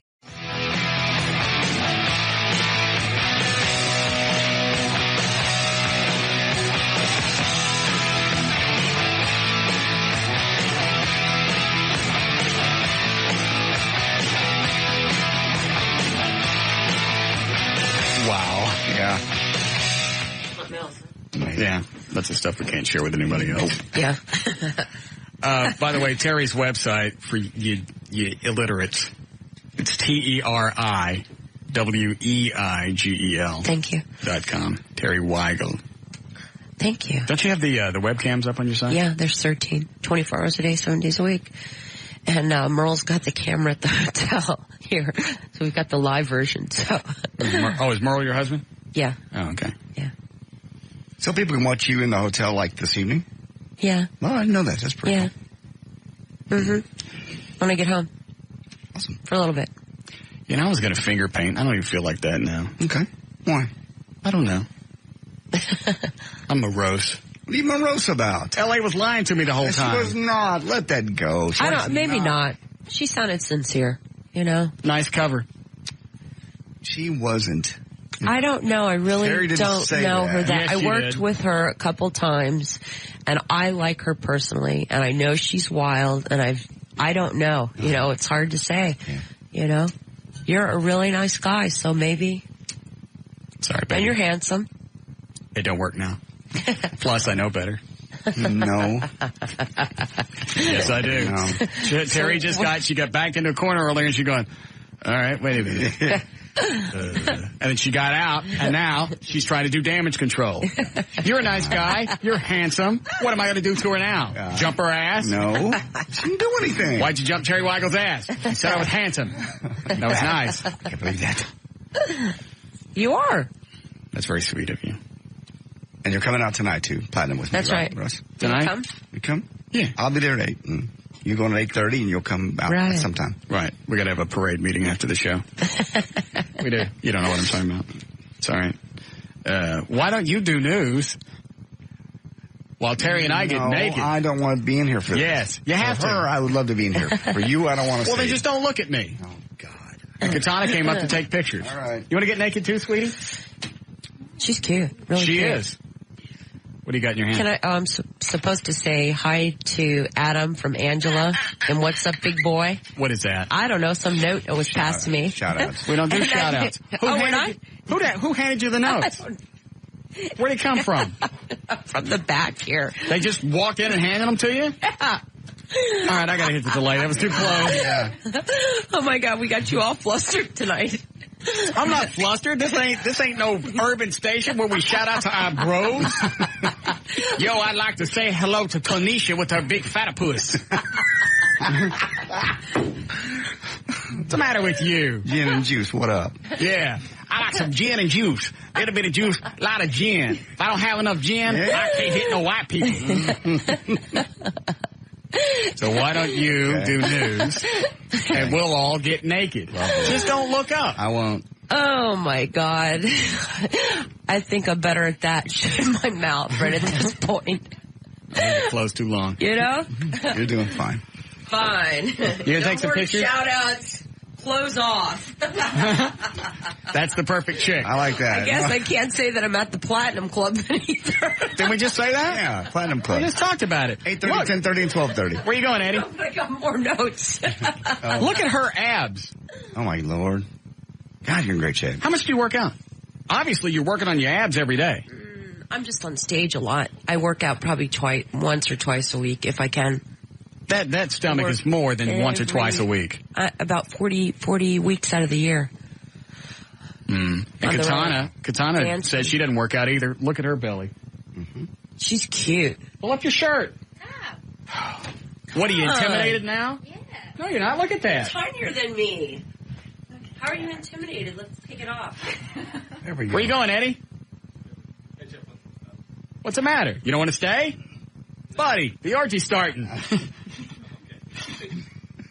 All right, how long before we need a break? About 16 minutes. We ain't going to make it. All right. You ready, John? Sure. Okay. You're not going to get naked, sweetie? Here, give me the camera. I'll take pictures of you and Terry together. Okay. Are you okay with that, Terry? Sure. Okay. Is the camera on? It looks like it's on. Still is what I need. All right, let me test a shot. Okay, the flash is on. I don't think this is on. No, this ain't on. Go ahead, John. Start the news while we do this. Do I have to run some kind of thing? Nope, we're done. Oh, all right. Get naked with her. Hurry up. And don't forget, you're supposed to be calling me Joe. Okay, Joe. Thank you. God. All right, 623 J.D. Ryan's on Live 105.3. Thank you, Russ. News brought to us by the Platinum Club. Starting tonight, you can come out and see Terry Weigel there, performing 3 shows nightly, Thursday through Saturday, and also have some VIP passes to Club Blues grand opening next week in downtown Dallas to give you.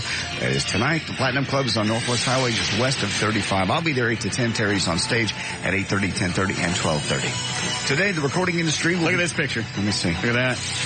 Oh, yes. Very nice. Very nice. Why are your bottoms still on? Take your bottoms off. Terry's all the way naked. Look. She's used to it. You're used to getting naked. She works someplace. Today, the recording industry will begin searching Internet File Sharing Network, looking for users with substantial collections of MP3s. They're out there looking for you. And within the next 8 to 10 weeks, the industry says it's... Look at that body of her. I know. I see. Look at the two of these together. I know. Isn't that great? Hurry up. The industry is being sneaky, though. Ain't nothing like commanding women to I get know. naked. You, take them off. Now get together. You guys touch body parts. Oh, my God. Terry loves you. Look at that. Oh, God. Hold on. Hold that pose. That's a good one. I can't wait to get naked. Are you guys going to kiss? Wait, don't kiss yet. The camera's not ready. Oh, good. Don't look, John. I'm not. And within 8 to 10 weeks, the industry says it'll file hundreds of lawsuits seeking financial damages. The industry says it as being sneaky, too. They say... Trey just sticks his head in. What are you doing? I don't know. He sticks it. What if I had been naked? Really? Then he'd have lost it and been all over me. Tatos, it's your job to go out there and make sure nobody comes in here. Thank you. Effing pink nipple perv. All right, once again, the recording industry is watching you if you share internet files. Hold on. What, Terry? I don't think Ellie's been here when Katana's been around. Mm-hmm. No, I mean when she comes in the studio, she doesn't do it on the air. Who, L.A.? Yeah, she did once, didn't she? I don't remember. Yeah. All right. Go ahead. Okay. Don't look. I will not. I promise. You sure? Yes. The recording industry will begin searching internet file sharing networks looking for users with substantial collections of MP3s. Quit it! God. Oh, the industry is being sneaky, though. They won't say how many songs will qualify as substantial. Thus, for all you know, you might be on their hit list. Katana, slow down. You're touching all the good stuff. Don't expect your internet service provider, by the way, to have your back. A few weeks ago, the U.S. Appeals Court ruled that they have to identify subscribers suspected of illegally sharing music and movie files. Do me a favor. Go shut some of the lights off in here. Gladly. I don't feel too romantic. Bless that memory. Shut. Can you read some more with those off? Yeah. Turn them all off. That's fine. Can you read in the dark? Yes. Good. Gladly. I ain't tanned enough. I'm kind of pale. Okay. Got a tanning booth in the house. I know. I didn't have time to tan. Good.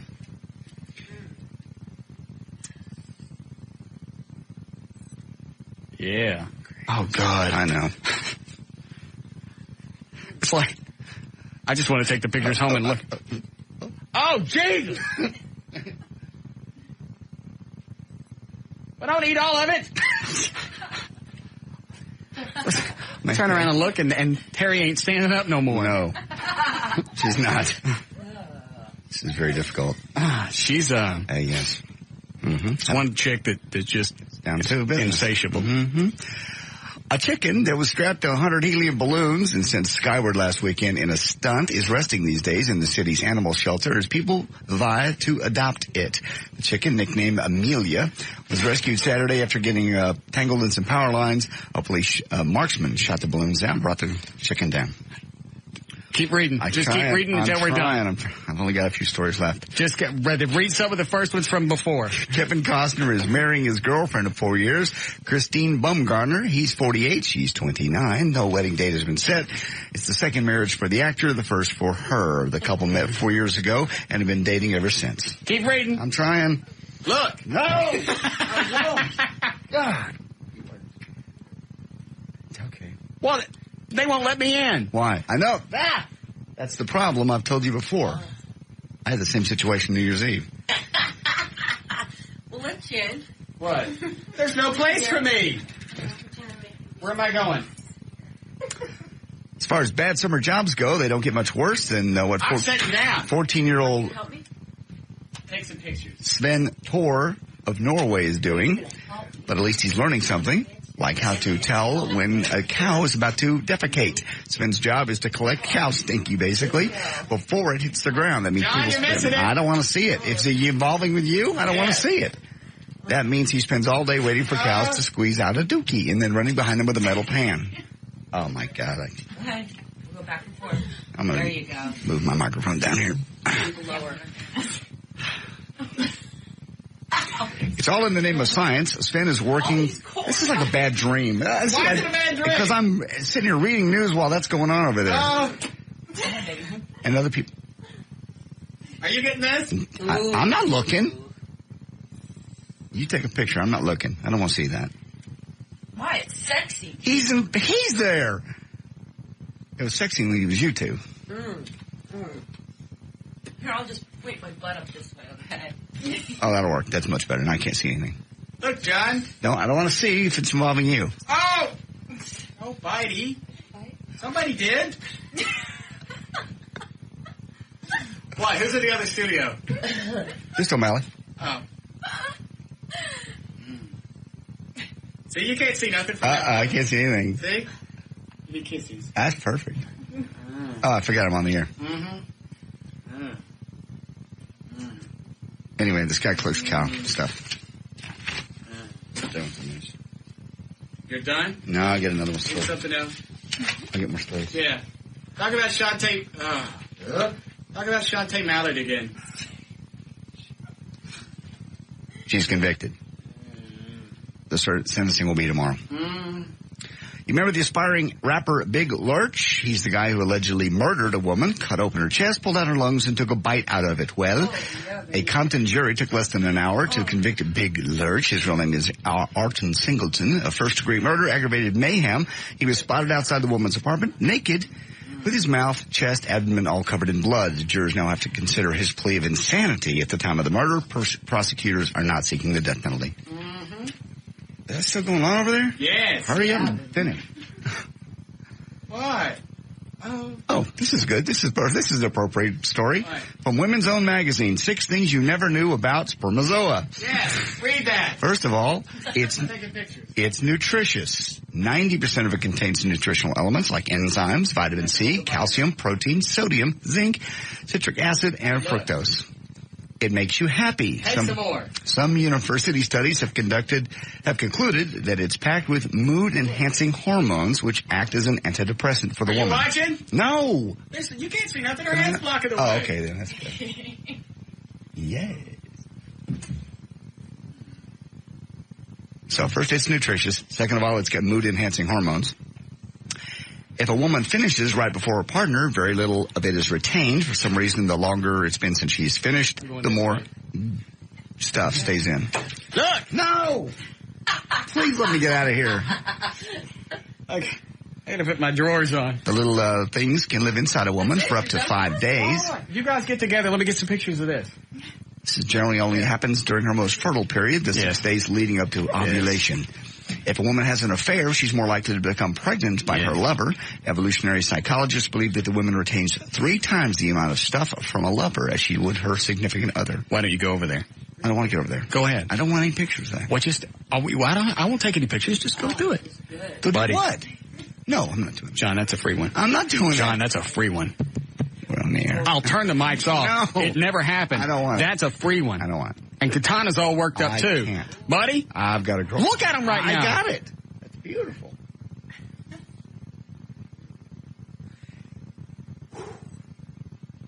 And the amount of stuff your man produces depends on how long you've been out of sight. Researchers at Manchester University say that the more you stray, the more... Here, take a picture of me in the middle. He produces to ensure the stuff impregnates you. Here. Okay, hold on. Let me get this. And I'll have him cover up my naughty parts. Thank you. All right. I'll just hold it. Just take it. And you have to hold it down until it flashes. I got it.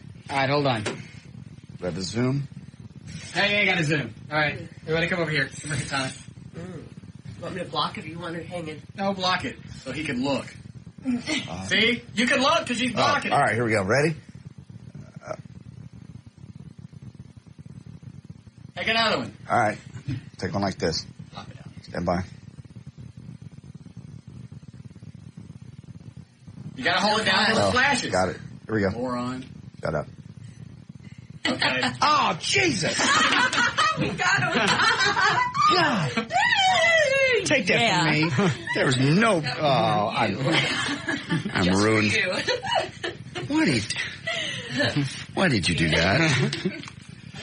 Never email that to me, ever. Thank you. And finally, women can climax in their sleep, too. We started on this yesterday. They can actually have nocturnal climaxes. Women experience with the sleeping O is almost completely opposite of the way the men do it. It happens most frequently to the woman when she's already reached the elusive finish while they were awake. And it's much more common as women get older.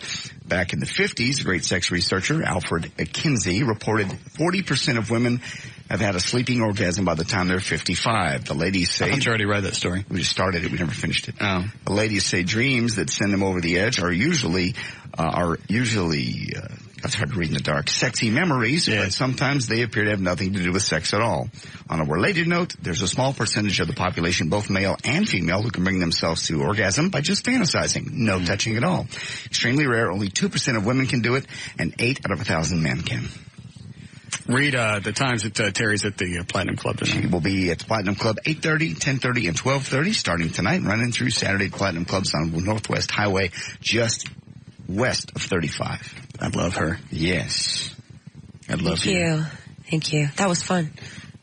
I liked it. Did you like it? Yeah. I'm a little distracted because there are people in the room and you can't really, Right. you know. You did good, though. Okay.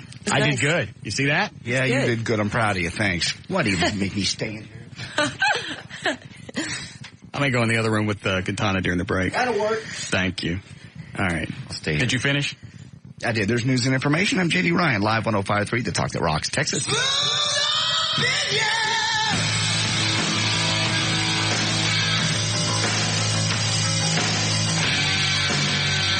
We'll be back with the Russ Martin Show.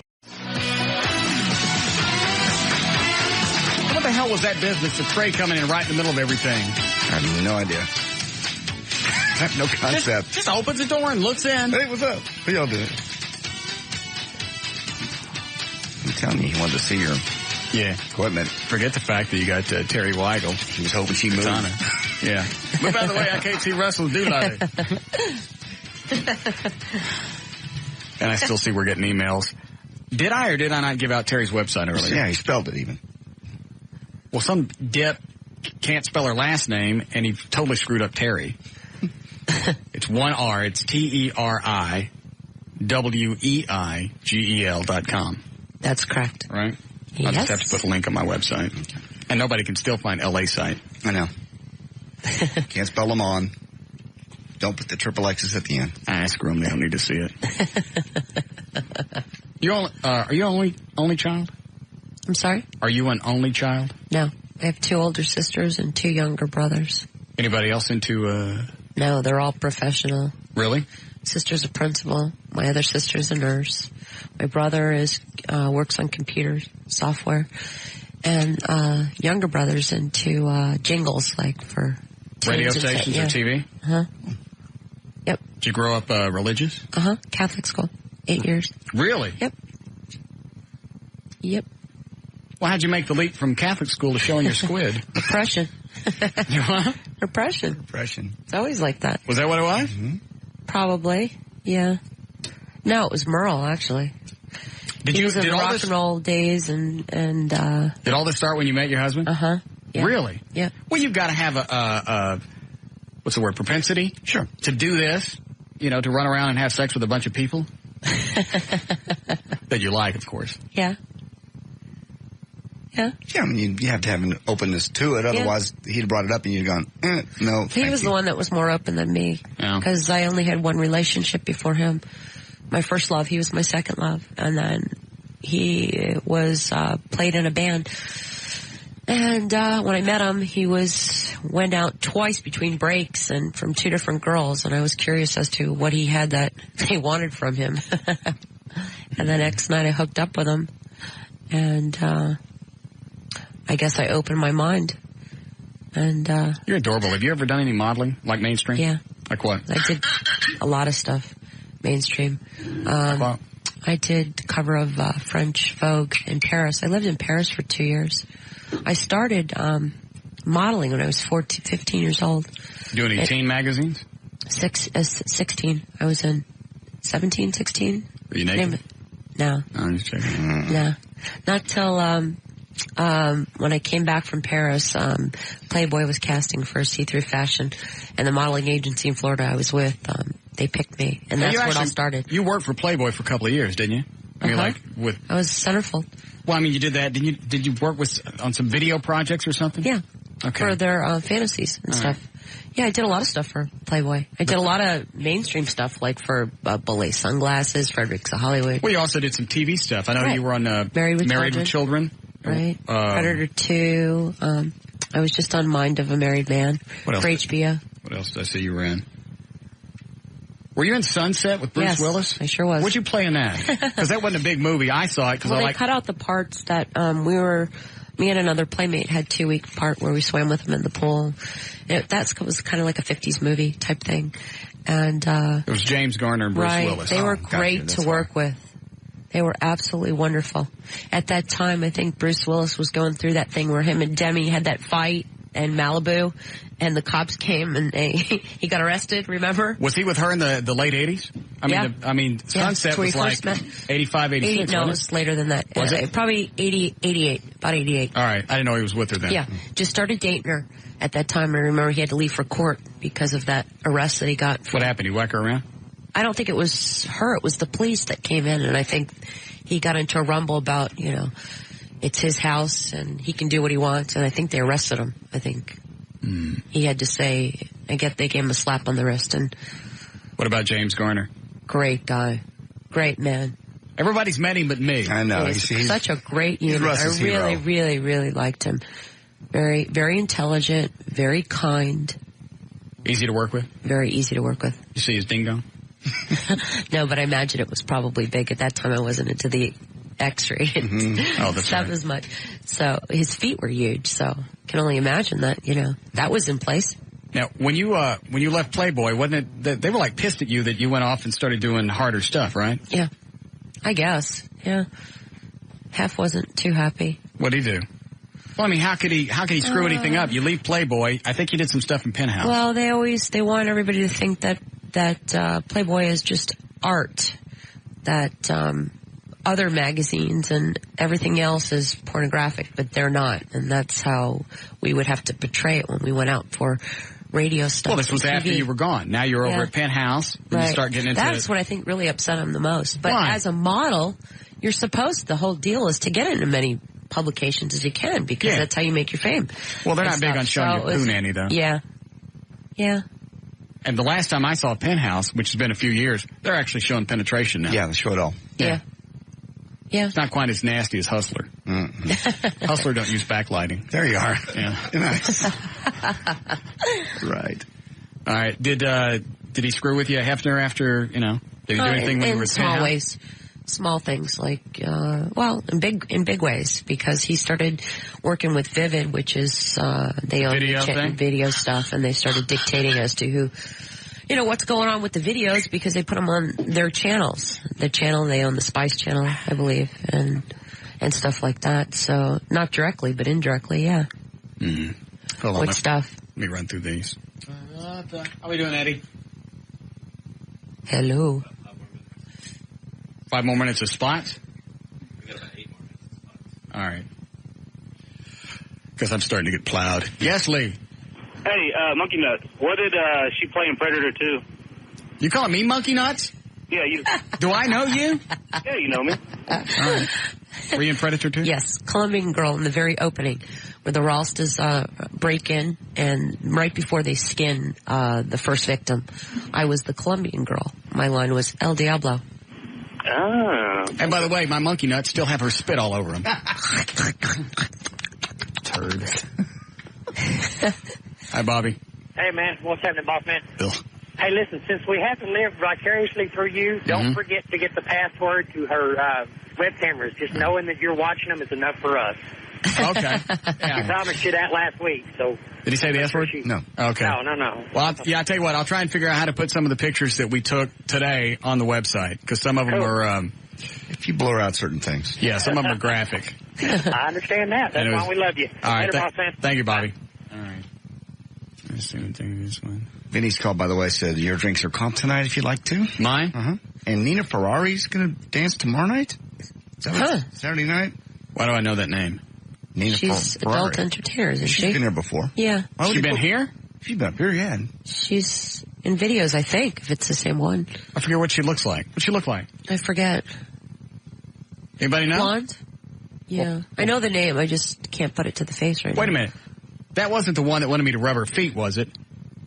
The one that was kind of dingy? I mean, she was hot. Oh, yeah. Is that her? Yeah. Maybe that's why we've forgotten, because she wasn't here very long. Yeah. Do you know, Dan? She was here like 5 minutes. I have her.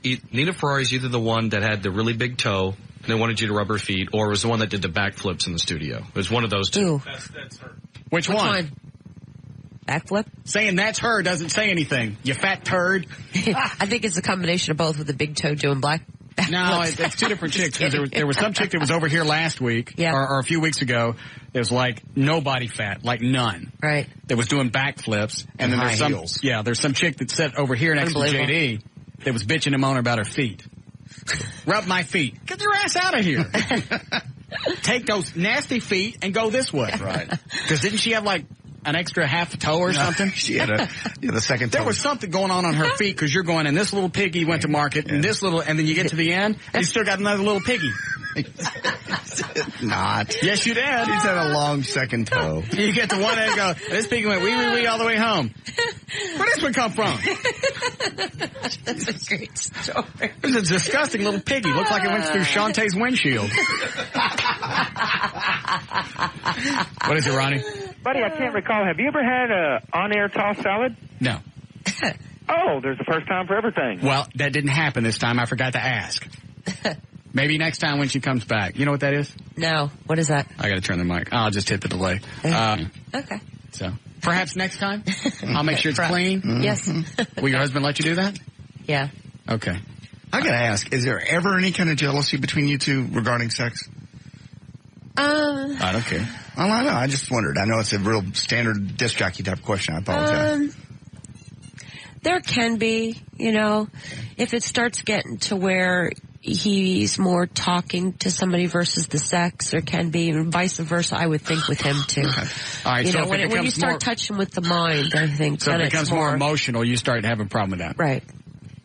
It's just a physical act. Of course, you like it because you choose the people you want to sleep with. It's somebody different. There's a variety. Yeah. Absolutely. So you have the emotional stability of the marriage, but you have the sexual variety. Right. I love that. Yep. I wouldn't love my wife going around getting her clams split all the time.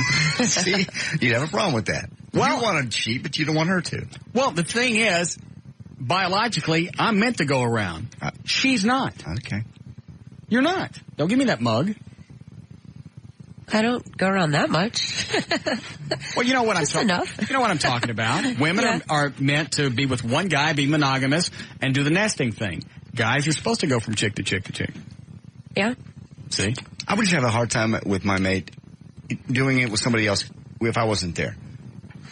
Well, plus, she's going to go back you out. You grow with the relationship. Okay. In the beginning, it was hard. I had to make sure that it was all okay and that he wasn't like pulling the wool over my eyes with this, swing crap, and you grow to trust, I think, and that's where the relationship grows more. But in the beginning, it wasn't like that. There was jealousy stuff. Okay. What are you looking at me for? She kissed my peppy. I know. No, she kissed me. All right, we had a break here?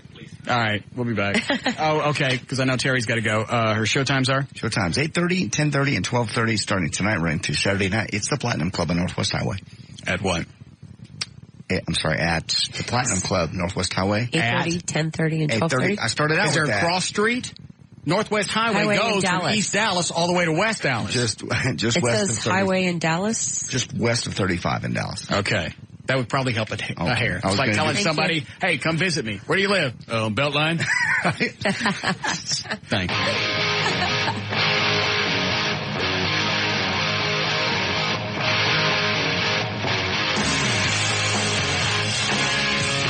We'll be back with the Russ Martin Show. I like big butts and I cannot lie. You other brothers can't deny that when a girl walks in with an itty bitty waist and a round thing in your face, you baby got fat.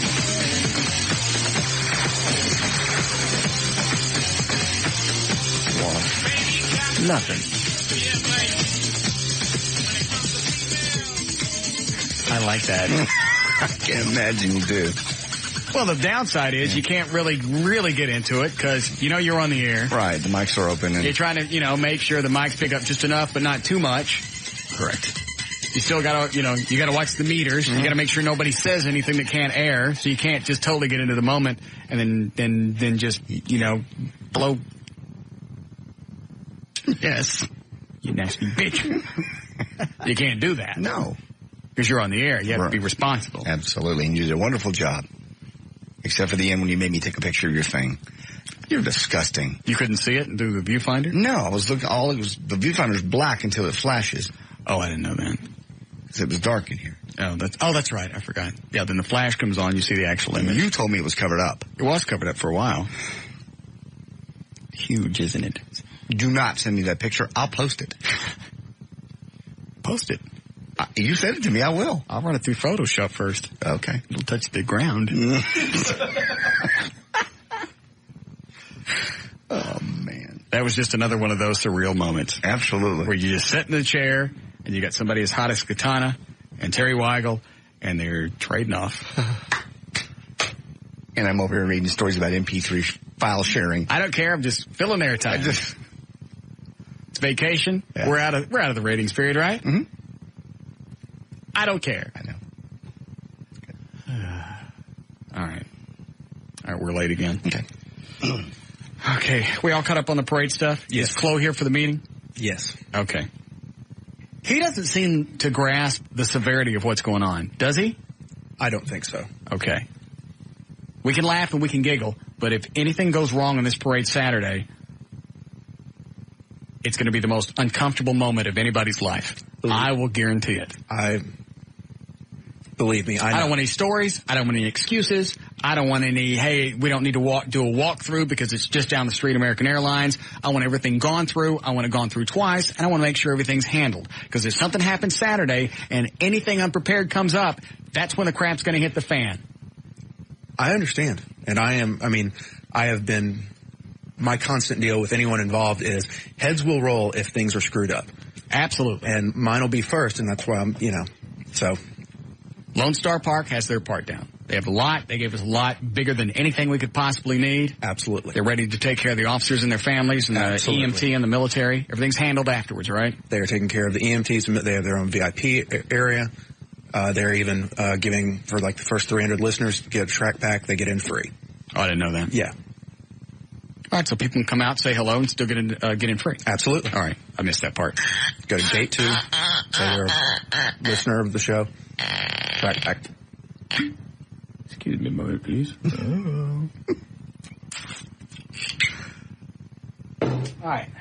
So we're going to have a parade meeting right after the show. Yes. There will be no giggling. There will be no laughing. There will be explaining of how everything is going to work. Do we have videographers? 3. Videographers. Camera guys? 3 of them.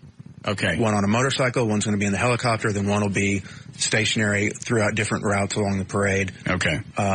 We've got 2 cameramen. We're doing 2 still cameramen? 2 still cameramen. I thought we had more than that. Eddie, are you coming? Yeah. You shoot 35 as well? Yeah. All right. So now we have 3. I want to make sure this is covered from as many different directions as possible. I don't want to miss anything. Technically, actually, we have 4 cameramen then, if Eddie. Okay. Because Ray's going to shoot camera shots. My web guy? Your web guy. Okay. The main picture will be done both digitally and 35, millimeter. I got my thing wet today. I know. All right. I'm sorry, go ahead, what? So, You opened that door hoping you were going to see me naked, weren't you? No. Yes, I wanted to see 2 hot chicks. No, you didn't. You opened the door. You didn't knock. You didn't do anything. You just opened the door. Then you start screaming at Terry, move, I can't see it. Yeah, he did. Look at the great big cans. Much bigger than my mama's. Wow. That's what he gets for coming in here. Absolutely. I'm sorry, you were telling me about the parade? I have been preaching redundancy as far as everything goes. Spend from Wild 100's on board, right? Absolutely. Promotions guy? Yes. All right. He seems like a nice hard worker. He is an incredibly hard worker and loves the show and has helped us out tremendously. Okay. He is going to do a walkthrough tomorrow at American Airlines Center, Lot F, to where to set up the PA system, then go out to Lone Star Park, and they know exactly where to put the stage. Perfect. And somebody sometimes is going to drive the route to make sure there's no roadblocks, there's no construction, and all the trucks can turn. I have talked to TxDOT today. They will not be doing any construction on Saturday. Okay. All right. Did you call them? Actually, they called us. What they want? Liz, we're almost done. Okay. Swear to God. Someone alerted them to about the parade. Maybe they heard it on the radio. Yes. Because we're running spots at KRLD. They told them that the parade was going to be like a 5-mile-per-hour procession down 30. Who told them that? I don't know. All right. So I cleared it up with them. They were very cool. Said, "Oh, that's TxDOT loves us." TxDOT loves us. Okay. Originally, were they going to be something? Were they sound pissy in the beginning? Well, when they thought it was going to be a 5-mile-per-hour procession down 30, they were like, "Well, you should have told us." And I was like, "No. This is really just a procession. We're going to be going the speed limit, And they're, oh, okay, fine. And they told them about what it was for, and they said, oh, man, that's awesome. Okay. They got their head guy out on the phone saying what exactly is going on on 30. Said, we're not doing anything. Okay. Said, if we are, we'll stop. Really? Yes. Damn cool. They'll be watching it on the TxDOT cameras. Oh, yeah, I didn't think about that. You could actually watch this parade from the house. Yes, on your computer. How do you get to the TxDOT cameras? That I don't know. I know, I think there's a link off the KRLD website. Okay. Is that right? Does anybody know? We'll find out tomorrow. We'll find out. But yeah, I forgot. You can actually watch these cameras. You can see the parade. Right. So you ain't even got to leave the house. It'd be nice if you come out. Yes. All right. Also found out that, I didn't know this till a couple of days ago, both the Liz Wild Show and Pugs and Kelly were coming out. Really? Yes. Mm-hmm. So I'm very grateful to that. Very nice. Yeah. Get a look at Liz's cans. Just got them worked up. Stop it. You got Katana here. Yeah, okay. Liz just look bigger. No. It's like going to that studio. Yeah. And just drop trowel. Right. Explode. I like to do that. Well, yeah. Yeah. But she's got a C to be able to read. All right. So then I am a little lower. Yeah, okay. That'll work. Okay. That'll be fine. All right, now we're 10 minutes late. All right, let's get out of here. Platinum Club tonight will be Terry Weigel performing. Wait a minute, hold on. Yes, Rick? Hey, what's up, Russ? How you doing? I got two things to say, man. Real fast. All right. I want to say just Dan and Trey, they're your little bitches, okay? Because they're just... Hello? Yeah, go ahead. I'm still listening. I thought you hung up on me. I just want to say they're your little bitches. And the second thing, I want to say that JD's a big old pussy because he couldn't stand to watch two women and a man, two beautiful women and an ugly ass man. I don't want to see Russ's thing. Dude, you didn't have to see it. I know. When she finally turned around, I watched. Dude, you sounded gay as heck, man, when you started doing that. Because I didn't want to see Russ's. And you had the chance to have Terry Weigel wet you down. Tell him about it, Russ. Tell him about it, Russ. See, Terry Weigel, how often is that going to happen? Oh, that's going to go over really big with Joy. I think Joy would understand. No, Yes, she would. The hell? You get somebody like Peter North in here. Are you scared of your wife? Shut up. Jesus. Get Peter North in here. No. I don't mean you doing. I mean, she would. That's what I meant. I wouldn't let her do Peter North. Why not? Because. Wouldn't that be a nice trade out? No. Why? Because I don't want that. Because he's big. So? The answer is no. I wouldn't do that to her without her permission. And I didn't have her permission. Well, why didn't you call her? Because I didn't have any time. You could have called. I could have stalled. It was going to be a long time before I was done. I understand. Terry Weigel tonight at the Platinum Club. That is on Northwest Highway, just west of 35. I'll be there from 8 to 10, like you guys care. But I'll also be giving away VIP passes to Club Blues grand opening next week in downtown Dallas. So come by. For more information about the Russ Martin Show, email us individually or for details on the Police and Firefighter Foundation and Parade, go to russmartin.com. To instant email us during the show, it's studio@russmartin.com. I'm at johndavidryan.com. Eddie Boyd is eddievoyd.com. For Trey, TreyTrenholm.com. Updates on the weekend, Dan and Tassos Show is danandtassos.com. For used Everett Today law issues, contact Everett Newton, DallasAttorney.com. You can call them at 214-823-LAWS. And the official site for the Talk That Rocks is live1053.com. All right. We'll see you guys tomorrow. See ya. Liz Wild Show is next.